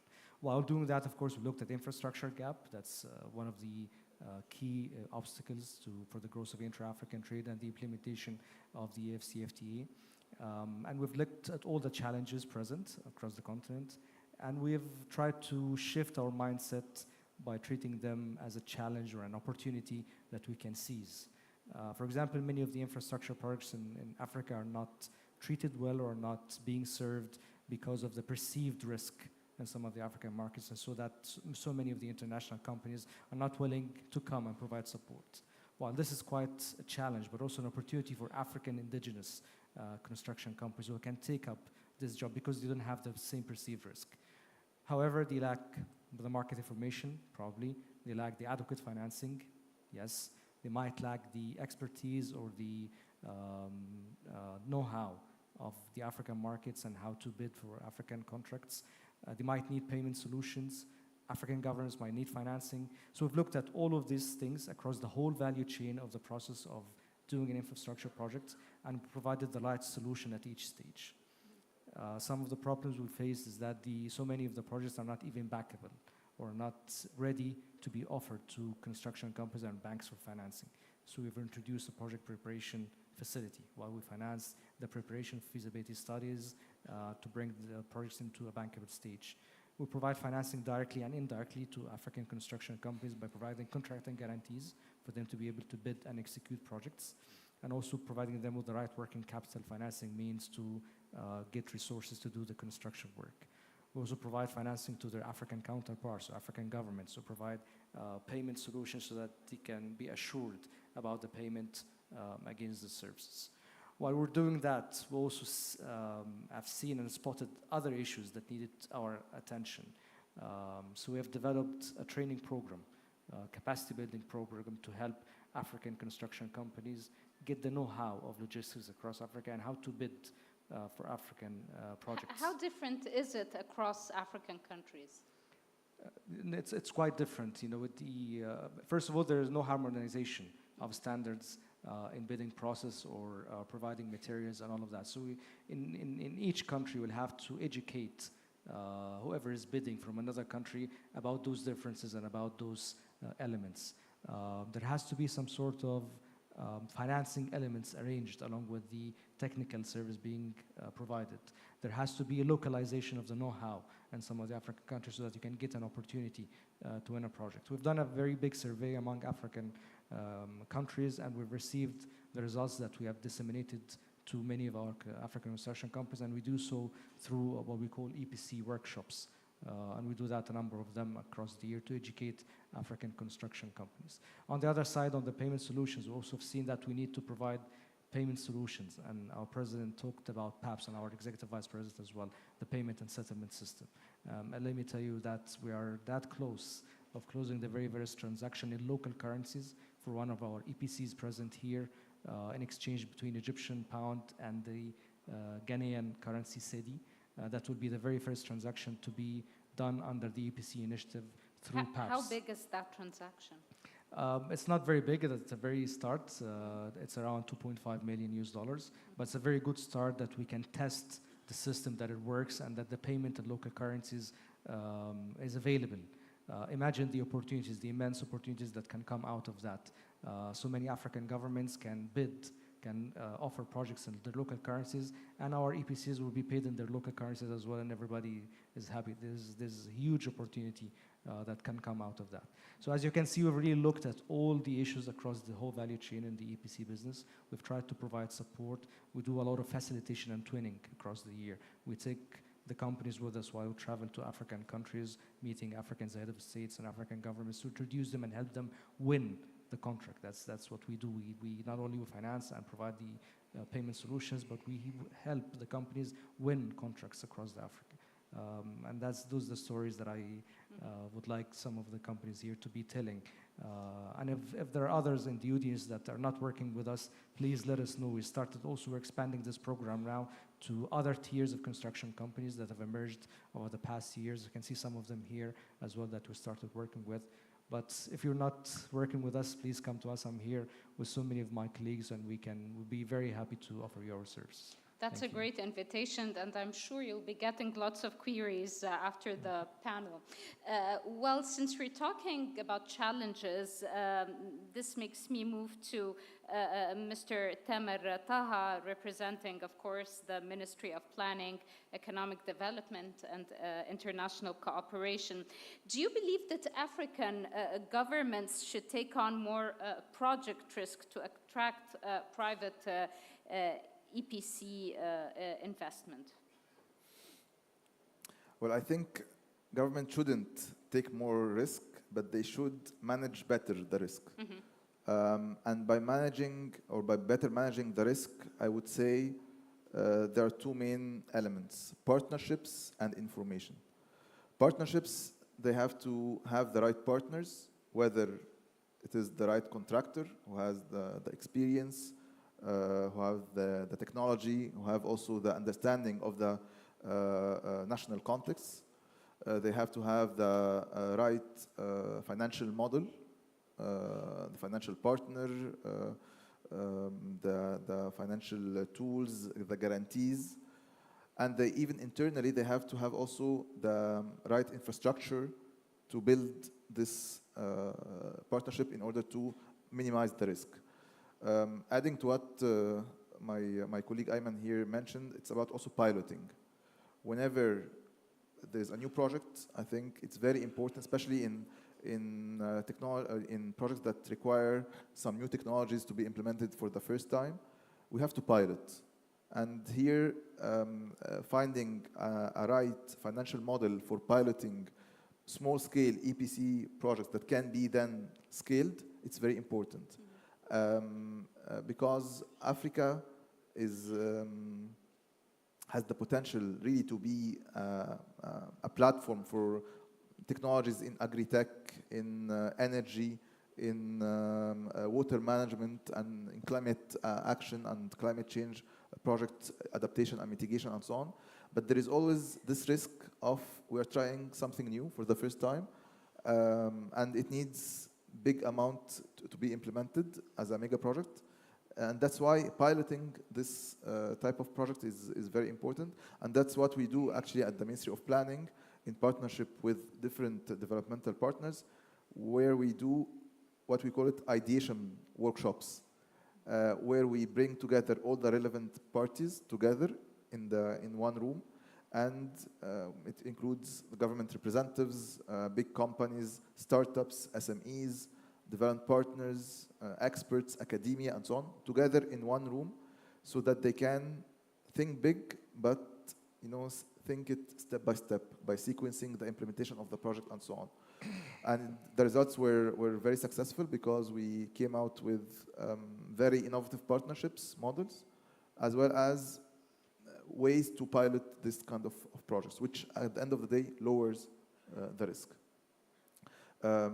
Adding to this information, there is a huge information gap when it comes to what kind of projects exist that any company can apply for. I know that there's so many examples from Egypt, whether Swedi or Ascom, Arab contractors, and so on. But still, there is so many other companies who might have the potential to start their first EPC in Africa, but they do not know where to start from. So they might follow the leaders, the companies who already had some projects implemented in Africa, but they do not know where to start. And I think the platform that was mentioned today by President Orama is a way to listen this gap. Also from our side, from the ministry side, we have launched a platform called the Hub for Advisory, Finance, and Investments for Enterprises. Acronym is Munassat Hafiz, where any company, small, startup, big, can see what are the opportunities, whether in terms of tenders, in terms of partnership potential coming from the African continent, where they can apply for, in addition to the technical assistance. And this is let me ask you, and sorry to interrupt, sure. Mr. Taha, are those platforms as useful as they pose? Many people wonder, do we get the information we need and actually start up a good company afterwards? Tell us a success story, please. Definitely. They're very important in order to access the knowledge, and having because we are living in a world where data now there's an overflow of data. So the data exists, but accessing the data in a very user-friendly way, unfortunately, might be a bit challenging. And I can see here in the room, in Gazette, Demirdesh, he's one of the success stories that we are very proud of, who benefits from the platform of Hafiz. and he might also, inspire others as well, because these platforms are really kind of a gateway for many other companies to know about the tenders that they might apply for, or the opportunities for any technical assistance, events, webinars, and so on, because there is so many opportunities for the private sector, but they are scattered. And also another very important point, I think it's also something that is shared among different African countries, is about the localization of knowledge. So many material exists, but it's not localized. For example, in Arabic, there is, if a company or a CEO of a company doesn't speak English, for example, or French or so, he wouldn't have any chance to access this knowledge. So what we did also, we translated all this knowledge into Arabic. It has all the different financial instruments provided by all the development partners, including the Afreximbank, and where any company can check what kind of debt financing, equity financing, trade financing, guarantees, insurance, and so on, and they can actually compare between the different financial products provided by the different development partners, all in one platform. And it's actually open access to all the attendees here. So I would highly encourage all the attendees to visit it. Thank you for shedding the light on that, and maybe we'll hear shortly from Ingazet at the end of this panel. I'm interested to know, Engineer Atif, how do you navigate currency volatility and payment risks in long-term EPC contracts, especially that we cannot be living in a crazier time than the one we're witnessing now? We are in Sweden Electric employ a mix of strategies, starting from contract negotiation, that the pricing for the contract negotiation, we try to split the contract between the foreign currency and the local currency according to scope of work. So this is starting for the, it will allow us also to put some price variation formula in such a project. Normally, when you are trading commodity, like we are selling cables, we used to refer the baseline for the LME, the London Metal Exchange. So we try to have the same, especially for the materials with long lead time, like power transformer, with the delivery is around 12 to 18 months, in order to ensure that it's a fair price for each party, the employer and the employee. We try to have the price formula, the price variation formula, according to the contract. Something like that in order to secure the local currency and to be in a positive manner. In addition that, when we have that allow us to manage our cash flow. You know, the cash flow is very important for the project financing and affected the project efficiency and the project profitability a lot. So when you have the tools with your client to manage the positive cash flow or minimum deficit for the cash flow, it allows you to be in the better position for deliver the project with this according to the standard and with the acceptable profit margin as well. So we employ some tactics during the project negotiation, contract negotiation, and also with our local financial institute. We used to have our partner in each country and multilateral also financial institute and developer bank. To Mr. Akbem, in your opinion, what are the biggest execution or regulatory hurdles facing EPC and well, I'd say for us, because I mean, really, we always aim to deploy to Bahrain is very well understood from a regulatory standpoint. There are no issues there. But you know, as we go into the rest of Africa, I mean, there are 54 African countries. They all have very different regulations. You know, often, you know, we spend more time negotiating the contracts and trying to understand, you know, the local regulations and what we can and cannot do than actually executing the project. I mean, once we've signed, we can typically execute most projects within 3 months, right? But you know, the time that it takes to negotiate a project and to, you know, understand all the things that you need to be Africa is, you know, really only about 5 years old.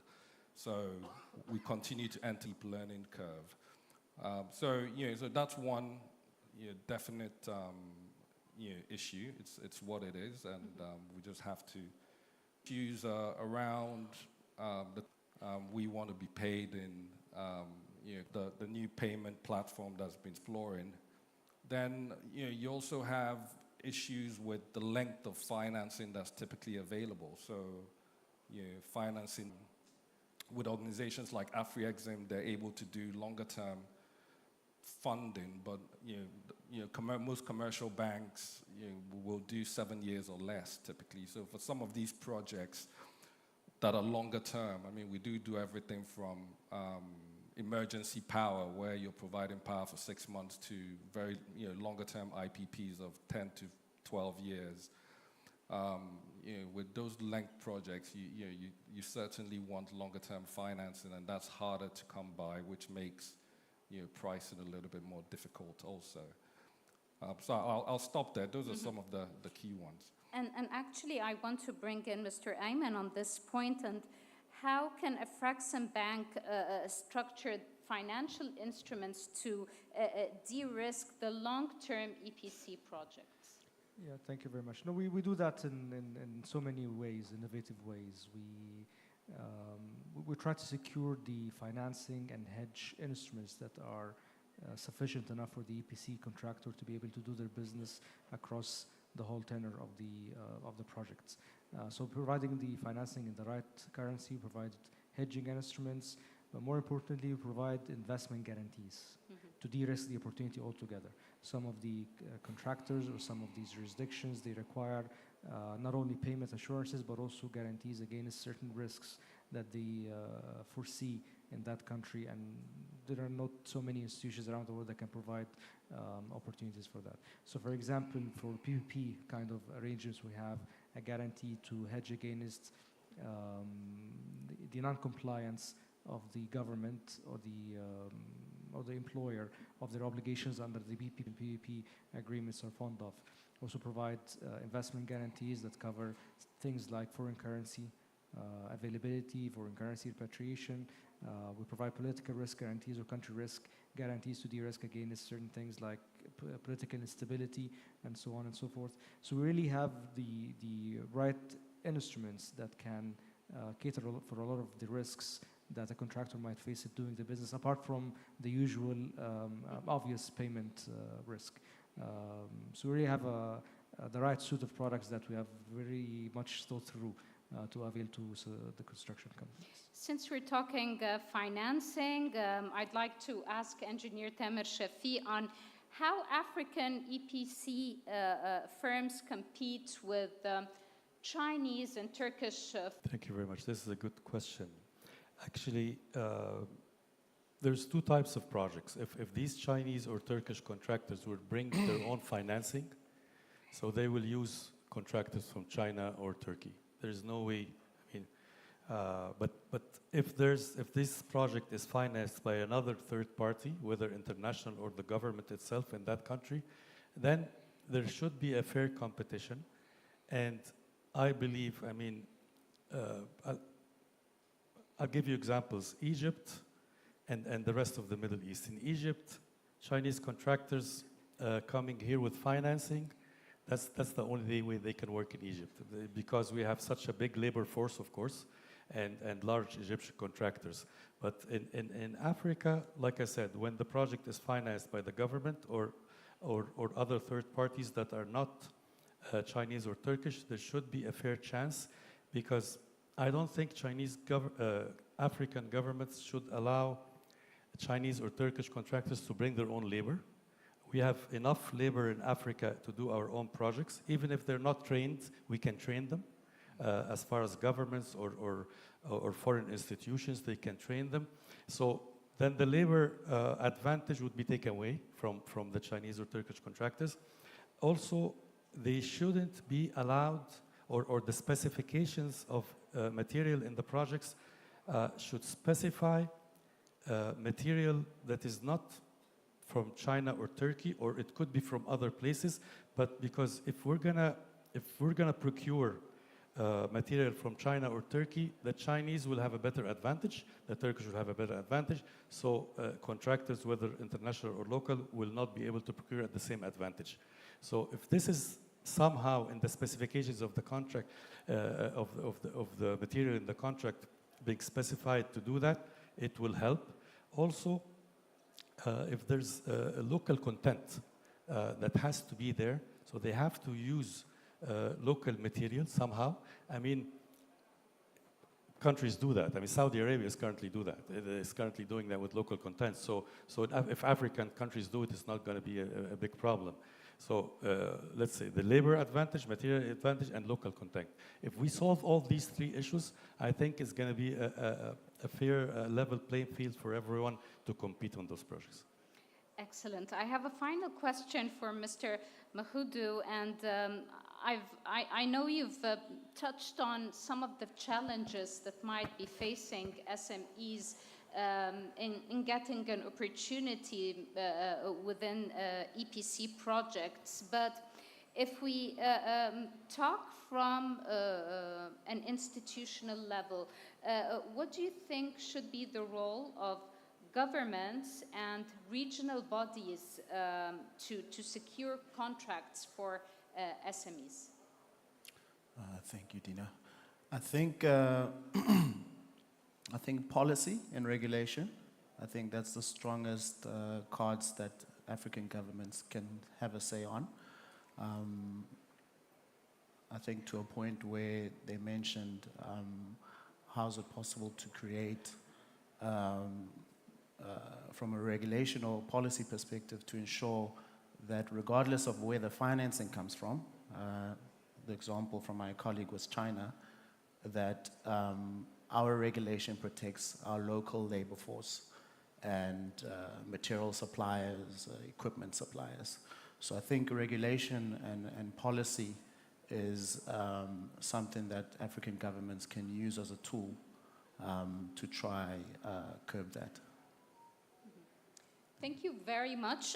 Unfortunately, we're pressed on time. We have to wrap up, but I will open the floor for a couple of questions or remarks if someone would like to share their insights from the floor. Are we ever getting a comment from Ingazet? Are they still here? Yes. Okay. Can we pass on the mic to the gentleman, please?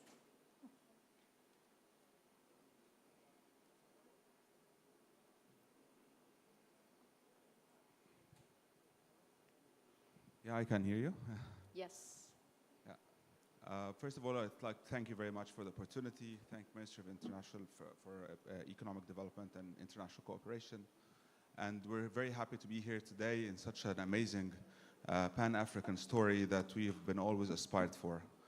Ingazet is an Egyptian company. We started in 2011, 14 years now in the market, with a very simple promise, is that we want to avail power and water for everyone as an infrastructure without any barriers, without any borders or barriers. That was a very early stage dream, but I believe the markets, the reforms, the cooperation and the partnerships had taken this technology from an idea, a concept, into an implementation. The very simple idea is that we wanted to transform power and water into a subscription model where smallholder farmers can actually access power and water through a subscription like they do in the internet, and they get their water and energy and they pay on buy now, pay later basis. So that means that there is no capex barrier anymore for adoption. There is no technological barrier to make it, and they can make it happen with simple subscription and without any barriers or burdens. This was easier said than done. Moving forward, we had to do a lot on the agriculture space, de-risk agriculture sector, work with smallholder farmers hand in hand and make partnerships with them, give them access to markets through agriculture partnerships and long-term contracts to create collaterals that are able to enable us to invest in these utilities, build it, own it, and operate it to deliver the power and water on buy now, pay later basis.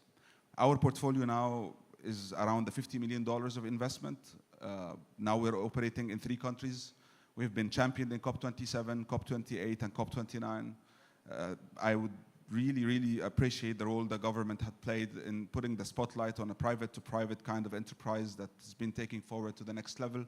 We're very happy to engage with the African community and with the African Development Bank and Afreximbank in the coming phase, and we had an amazing opportunity to sit and discuss things with our stakeholders there to enable this investment portfolio and take it to the $250 million mark in the coming 3 to 5 years. So I really thank you for the opportunity, and I'm really happy to be there and also endorse Hafiz as one of the platforms we're able to raise grant money on it and help us to support our projects. Thank you very much for it. Thank you. Thank you for sharing your success story, and I'd like to thank all our panelists for such a rich conversation. What's clear from this session is that scaling EPC models is not just about construction. It's about finance, partnerships, policy, and people. We need everybody on board for this. Thank you again, and please let's have a photo to remember this important panel. While we're taking this photo, I'd like to remind you that we'll be having lunch at the Palm Hall room after the next session, and it's downstairs. The ushers will guide you, and there's also a courtesy cocktail later this evening at 6:30, hosted by Her Excellency Dr. Rania Al-Mashrat, the Minister of Planning, Economic Development and International Cooperation, and it will be at the same place. Thank you. La Palm Hall, which is outdoors, it's on the ground floor. The ushers will guide you towards it.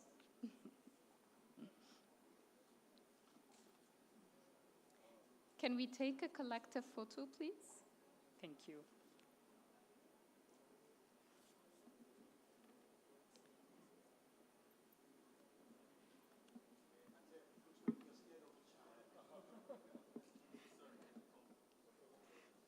Come together.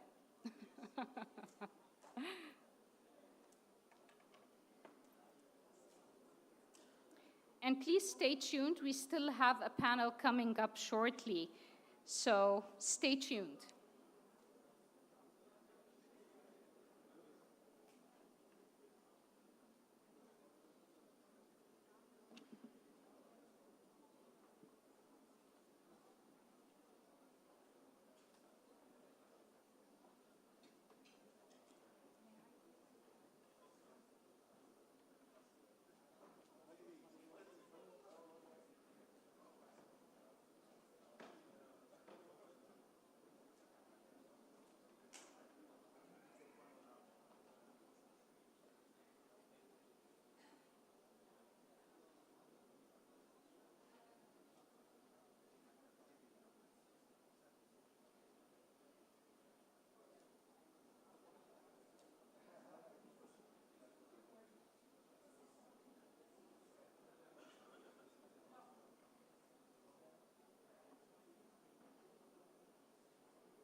Opportunities in the African continent. We now transition to panel session 2, and I'll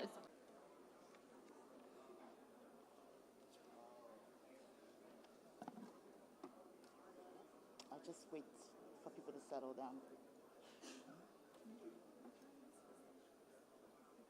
Let's call the panelists.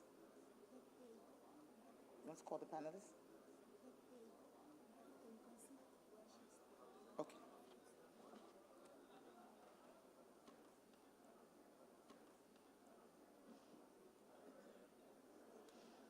Let me call our panelists to the stage.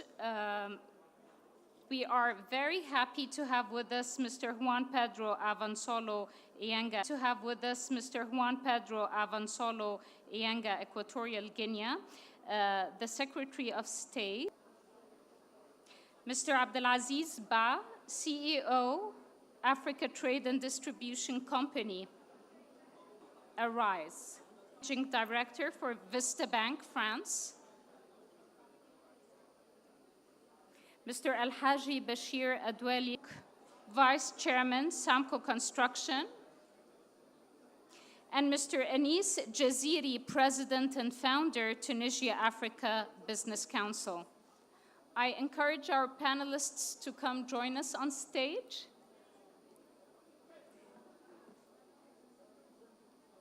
Discussion.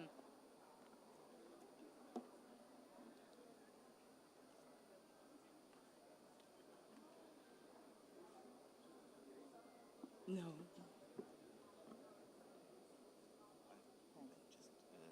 I will speak in French for your information. You can ask me my question and I will respond in French. No, I'm not the moderator. I'm just giving remarks.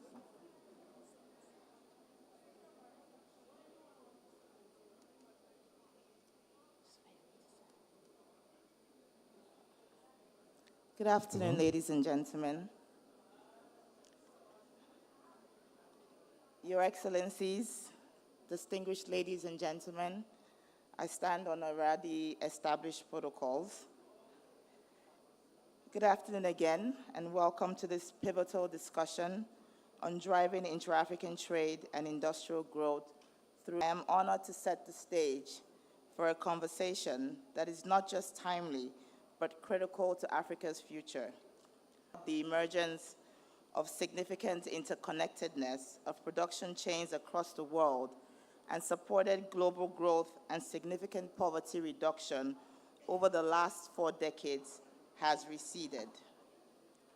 Industrialized economies are doubling down their tariffs to shield their industries, leaving developing nations, particularly in Africa, grappling with the fallout of disrupted global value chains and escalating trade barriers. Africa, a continent brimming with potential, has borne the brunt of these tariffs. Our trade, which crossed the $1 trillion mark in 2008, stagnated and even dipped to $900 billion by 2016, before a modest recovery to $1.2 trillion in 2021. Our share of global trade has plummeted from 7.5% in the 1950s to a mere 2.5% today, while our exports of manufactured goods languish below 1%. These numbers are not just statistics. They're a clarion call for Africa to chart a new course, one powered by intra-African trade and fueled by strategic partnerships. At Afreximbank, we believe the future of trade is Africa. Greater trade among African nations is not just an economic strategy.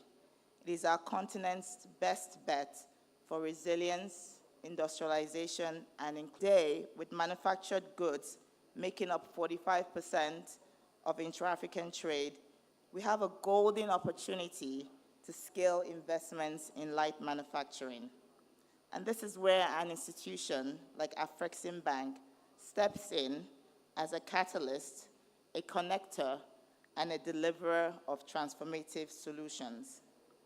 Since launching our intra-African trade strategy in 2016, as the arrowhead of the bank's overall strategy to catalyze, promote, and finance intra-African trade, Afreximbank has been at the forefront of delivering on our bold vision to elevate or 51% in developing Asia. I'll let that sink in for a minute. So our approach, which has yielded remarkable results. Between 2017 and 2021, we connected 130,000 African SMEs to markets and disbursed $20 billion to support intra-African trade. We are on track to double that to $40 billion by 2026, while empowering 500 of Africa's 600 regulated banks with trade services. Our partnerships with the AfCFTA Secretariat and the African Union Commission have been instrumental in tackling non-financial barriers to trade. Let me highlight a few flagship initiatives that are reshaping Africa's trade landscape. The Pan-African Payment and Settlement System, PAPS, which has already been discussed and spoken about today, is now operational in 16 countries and is revolutionizing cross-border transaction. With transaction volumes doubling monthly, PAPS saves Africa $5 billion annually and slashes transfer times from days to seconds. The AfCFTA Adjustments Fund, which was launched in Kigali in 2023, is a $1 billion commitment to ensure no African country is left behind in the transition to a tariff-free trade. With Afreximbank's $10 million seed funding, the fund is already approving transactions to cushion economic disruptions. The FTA Secretariat is integrating SMEs into continental value chains by aggregating production and streamlining logistics. The African Collaborative Trade Guarantee Scheme, enabling seamless goods movement, for example, from Cairo to Cape Town, under a single bond, has approved nearly $1 billion in guarantees, with $2 billion more in the pipeline. And finally, our intra-African Trade Fair, a biennial platform, has generated over $110 billion in deals since 2018. I invite you all to please join us in Algeria for IATF 2025 from September 4th to 10th to seize these opportunities. But trade cannot thrive without industry. Afreximbank, through our investee company, Arise Integrated Industrial Platforms, is transforming Africa's industrial base, from turning Gabon into a furniture hub to making Benin and Togo textile powerhouses, and making DRC and Zambia a tech-enabling zone through our Battery Precursor Initiative. We are redefining what Africa exports through our goal to develop 9 new industries, a robust African financial system. Foreign banks continue to dominate Africa's narrative, disbursing nearly $1 billion to support African banks, acquiring, exiting international flow to close Africa's trade and infrastructure gaps. As we transition to our panel, let us focus on how strategic partnerships can unlock the full potential of the AfCFTA to drive intra-African trade and industrialization. Our distinguished panelists, financial income barriers, I urge African and its enabling program, Africa's trade and development, and I look forward.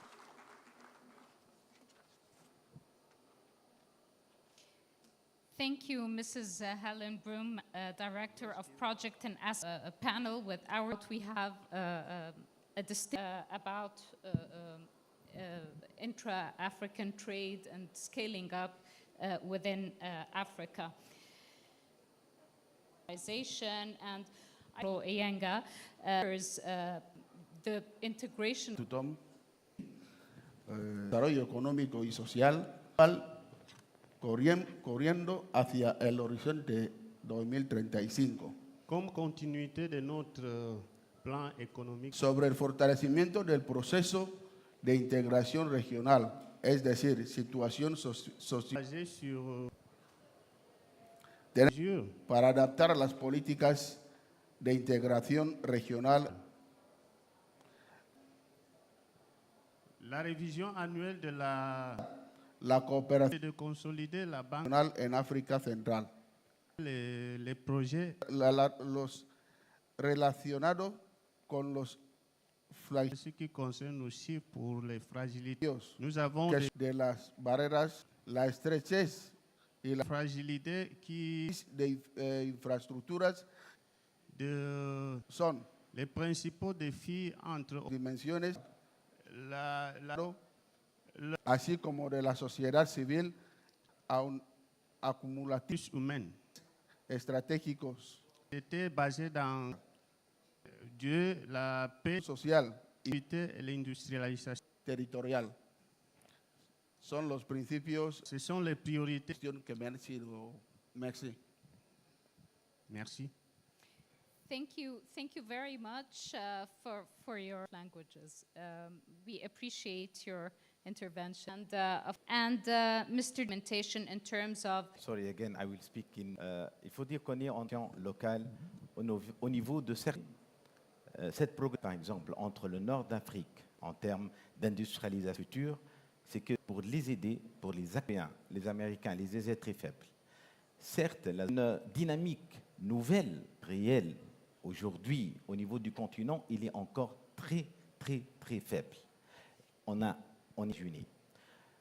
Avec la fermeture un peu des Américains sur eux-mêmes et cette déglobalisation, on peut dire, qui est en train d'impacter énormément. Mais plus que ça, l'Europe, on est des grands sous-traitants, avoir un coût très important, donc l'impact il est très, très, très, très fort sur le continent africain. Mais c'est une opportunité. C'est un must, ça devient un must. Chacun, il essaye de profiter de cette zone de libre-échange continentale, nos enfants. Les machines, les équipements américains. Ce processus-là, de la mise en place de l'ASLECAF. Et merci. Thank you very much, perspective and seeing opportunity construction, Mr. Mabrouk.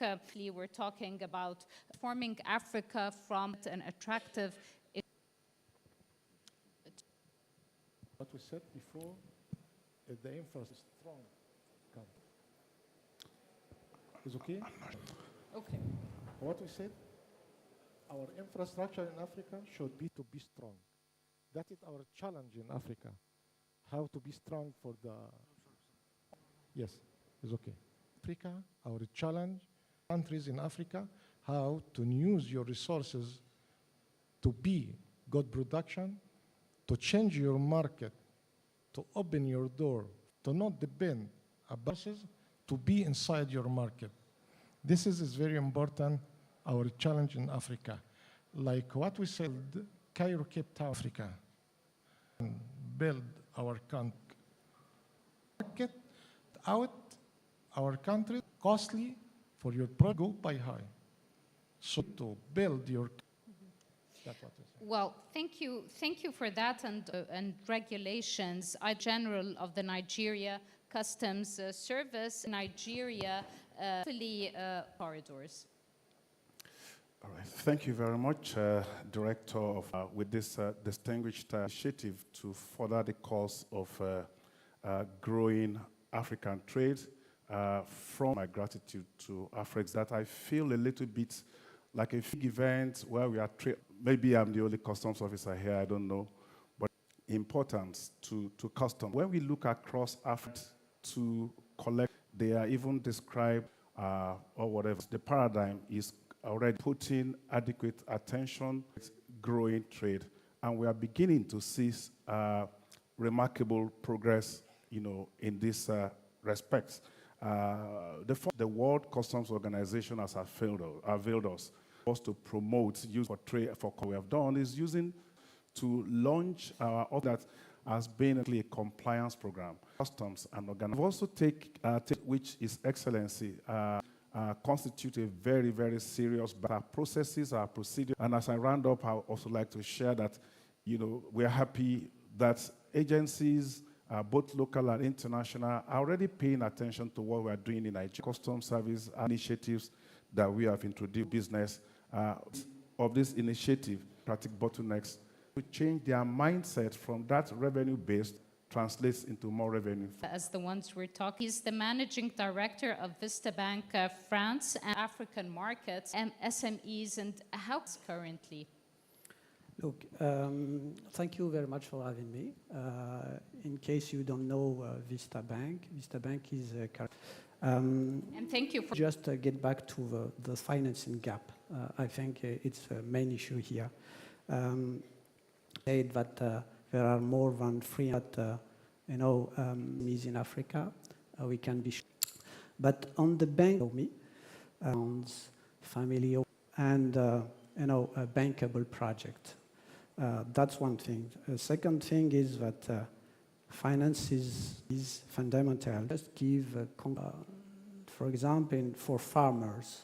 Farmers in Africa are struggling, to have finance, especially a year.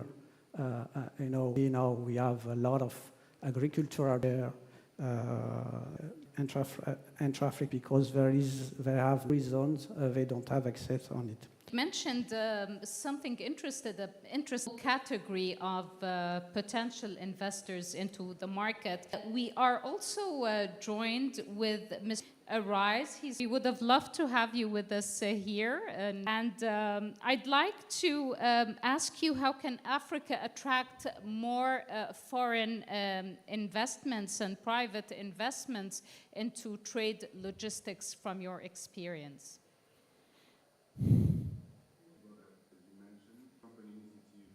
It was launched by Afreximbank, Arise, and Federalist for trading companies, refineries, and will span from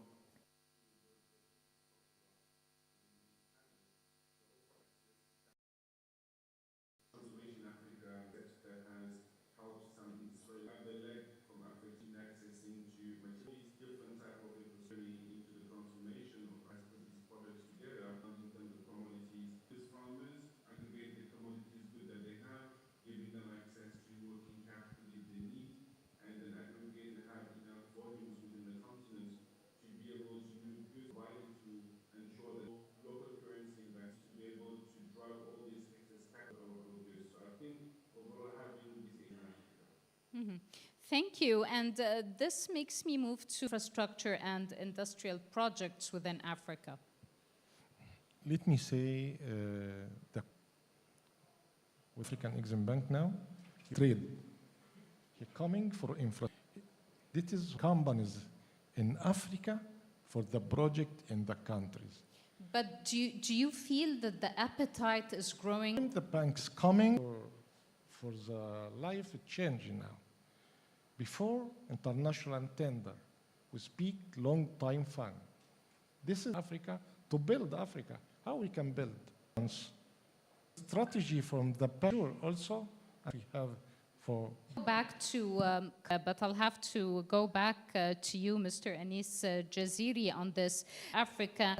Très importante et TABC, Tunisia Africa Business Council, d'aider quelques pays with the Egyptian Africa sur surtout les trade ministers, les ministères douanières. Négociations plus ouvertes pour harmoniser ces taxes douanières. Il y a des pays qui sont plus fermés. Ils ont peur. Pour avoir un Africain et vous inondés par des produits. Il y a des pays, comme je disais, il est plus important maintenant, c'est la fermeture sur ce pays interafricain. L'ouverture, la fermeture sur soi-même, dont l'histoire a montré que. And thank you. In your opinion, how can customers? Very much partnerships is very important. So with local level, we have drugs, those that regulate drugs, those that regulate with them, and through which we can for this kind of collaboration.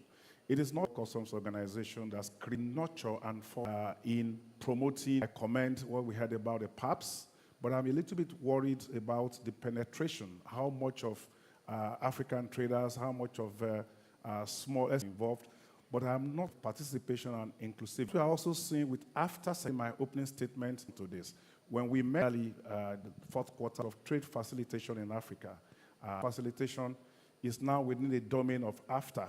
So this is the time for us now to together address in a vision of African customs. Thank you. I like that. From handshakes to hugs. Credit Garrett. Credit Garrett. You know what? You know what? It does exist. Afrexim is one of them. Already some pioneers like Afrexim, like for every. Why is now, for example, B, probably it would be different. B, probably it would be different. Because it promote would be different. Because it promote a second thing. Because it promote a second thing. South Africa have is their CA adds its own. These are CA adds its own. These are few examples, of a regional instrument you can use. Mark, prioritize industrial hubs, regional industrial hubs, or industrial hubs, regional industrial hubs, or pursue countries.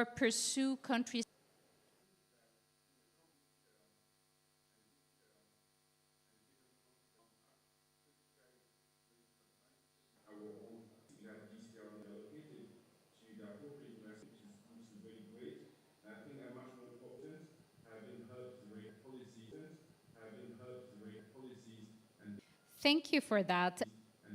Thank you for that. And I'd like to open audience to our in the back in Greek. Je parle en français. Excusez-moi. Je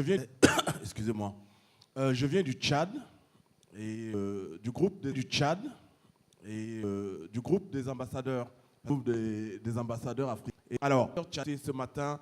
Le tête de bétail. Mais le président arrive et travaille dans ce secteur de première main. Sinon, moi, je suis écrivain et journaliste. J'appartiens plutôt au secteur, même si Afreximbank est l'une. Merci. I don't know, Mr. Abdelad. And is there anybody from Chad in the hall? Only you. Comment?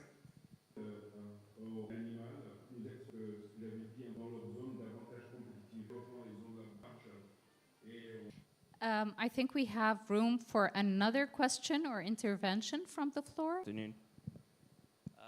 I think I represent we've recently, I think, what that risk that we have. We recognize intra-African trade between DFIs are in partner, and I think this enables us in points that were much for that. If there isn't much for that. If there isn't any other comment from much for that. If there isn't any other comment from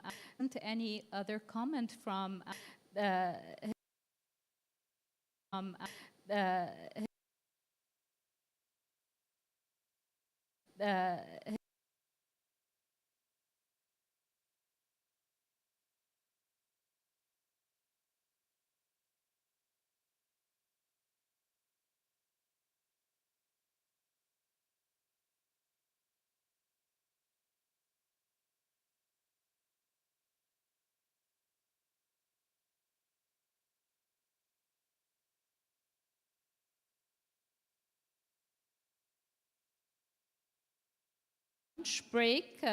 It will